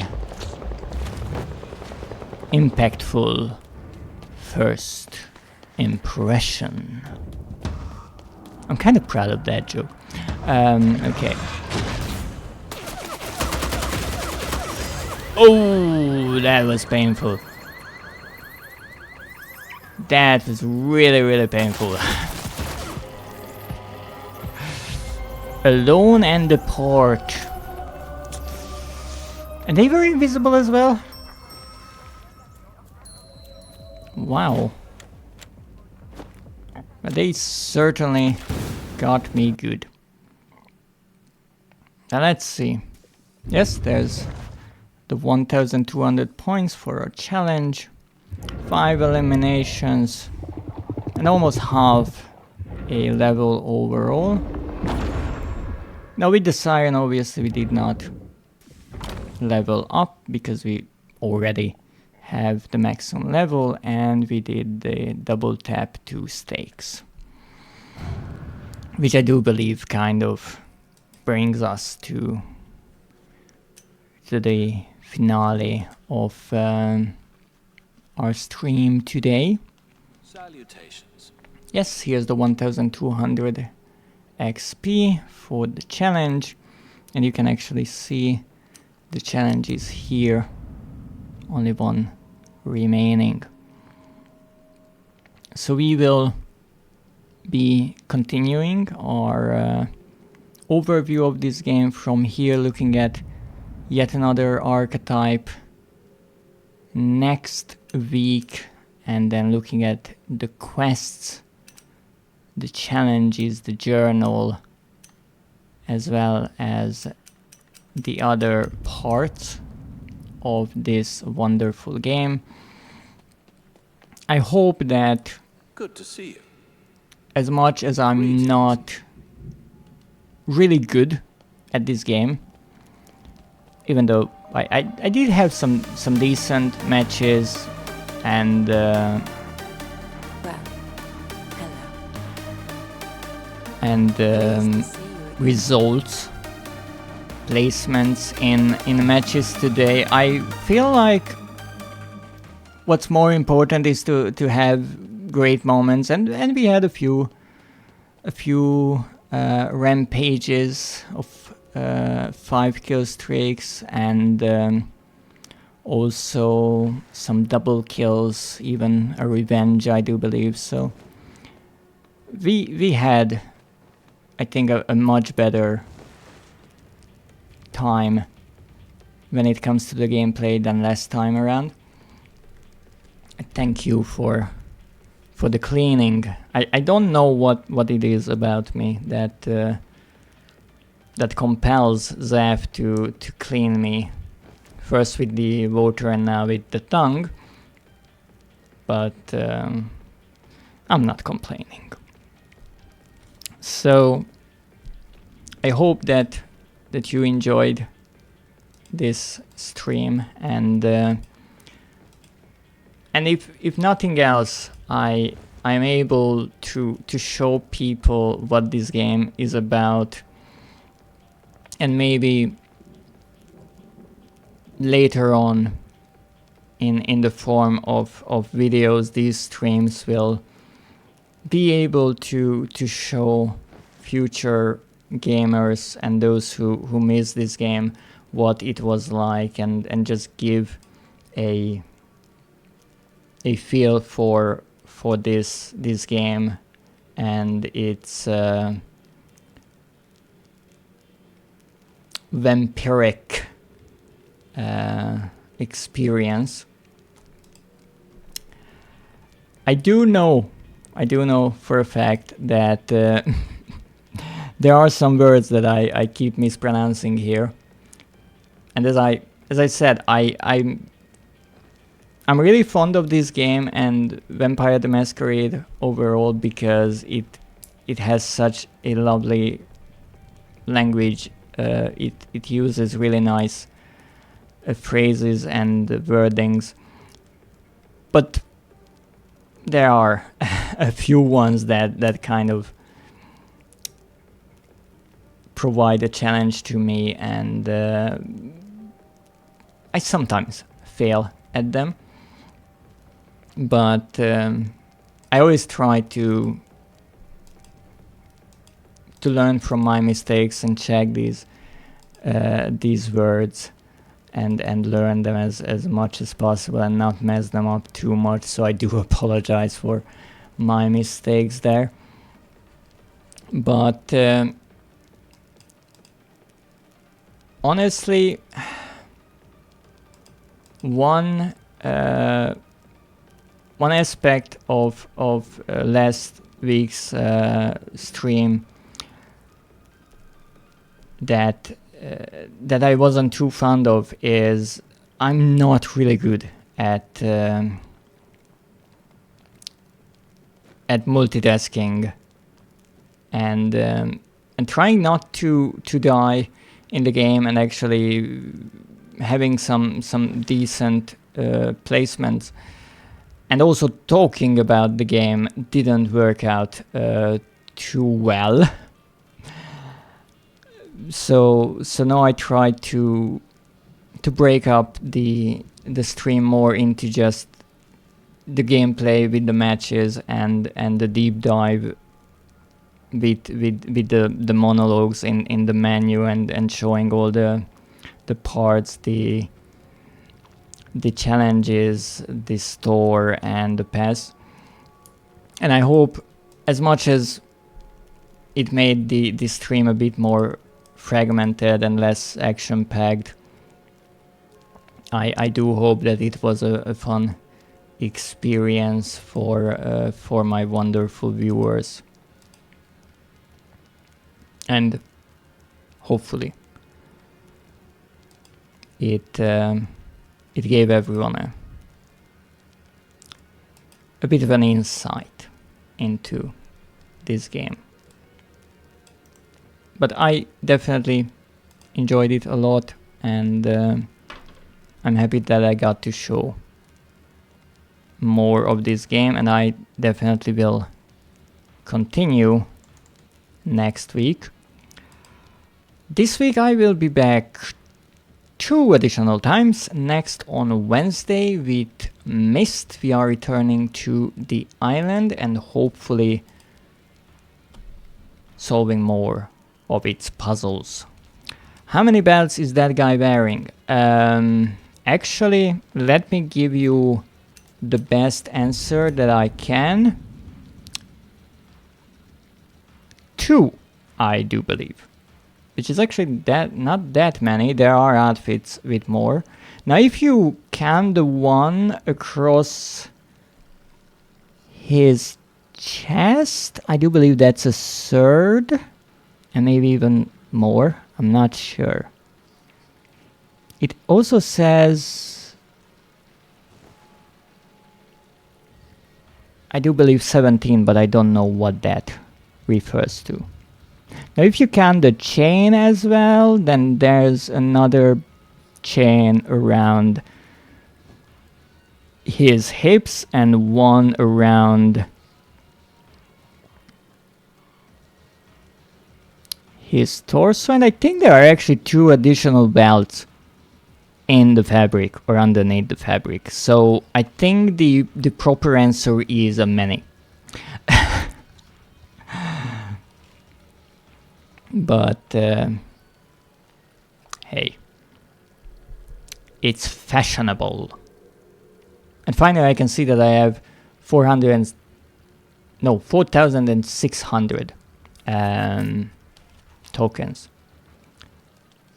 How many scarves? Honestly, I believe only one. This one black. Or if the one that is kind of a cape is separate from the scarf around his neck, then 2. The outfit itself looks kind of like a scarf, but that's just an interesting top.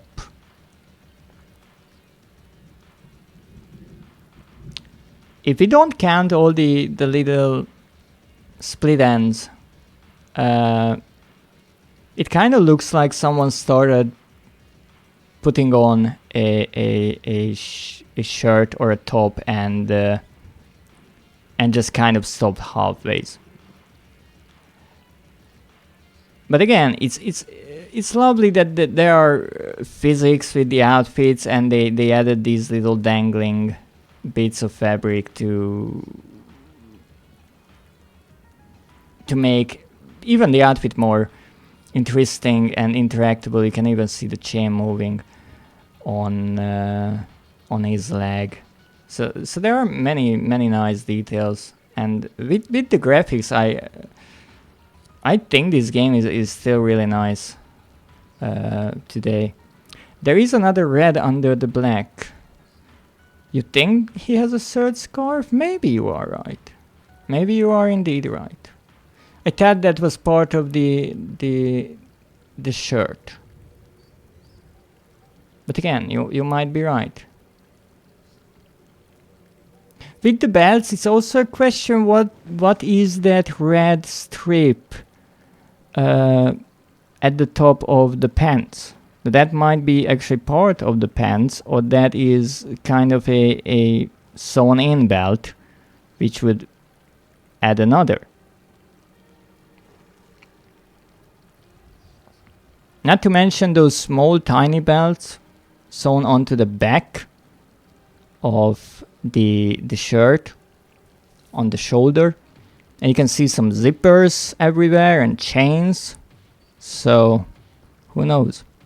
Could be underwear too. Good point. Could be underwear as well. Who knows? Actually, you can see how they would look in underwear, but I don't want to mess up the entire outfit and every customization. You won't be sneaky with that many chains. But it's not about being sneaky, it's about being gorgeous. He's a toreador, so makes perfect sense. But with that said, let's look for someone to raid. And I think that someone will be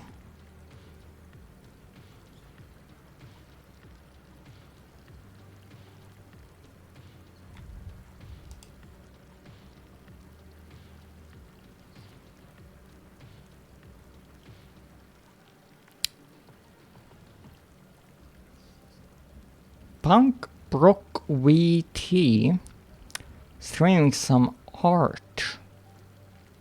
A unique art experience is what the title of the stream says. So let's go over and say hello to Punk Brock VT. And once again, let me thank you for joining me today. I hope you enjoyed this little masquerade. I will be back on Wednesday with Mist, and then hopefully Friday with more Silent Hill 2 remake. And obviously we are going to continue our fight There you are. in this game and the grind towards level 50. I will play more off stream just so we can make more progress, because time is running out. But let me thank everyone who joined me today. Zeph for getting me killed, as well as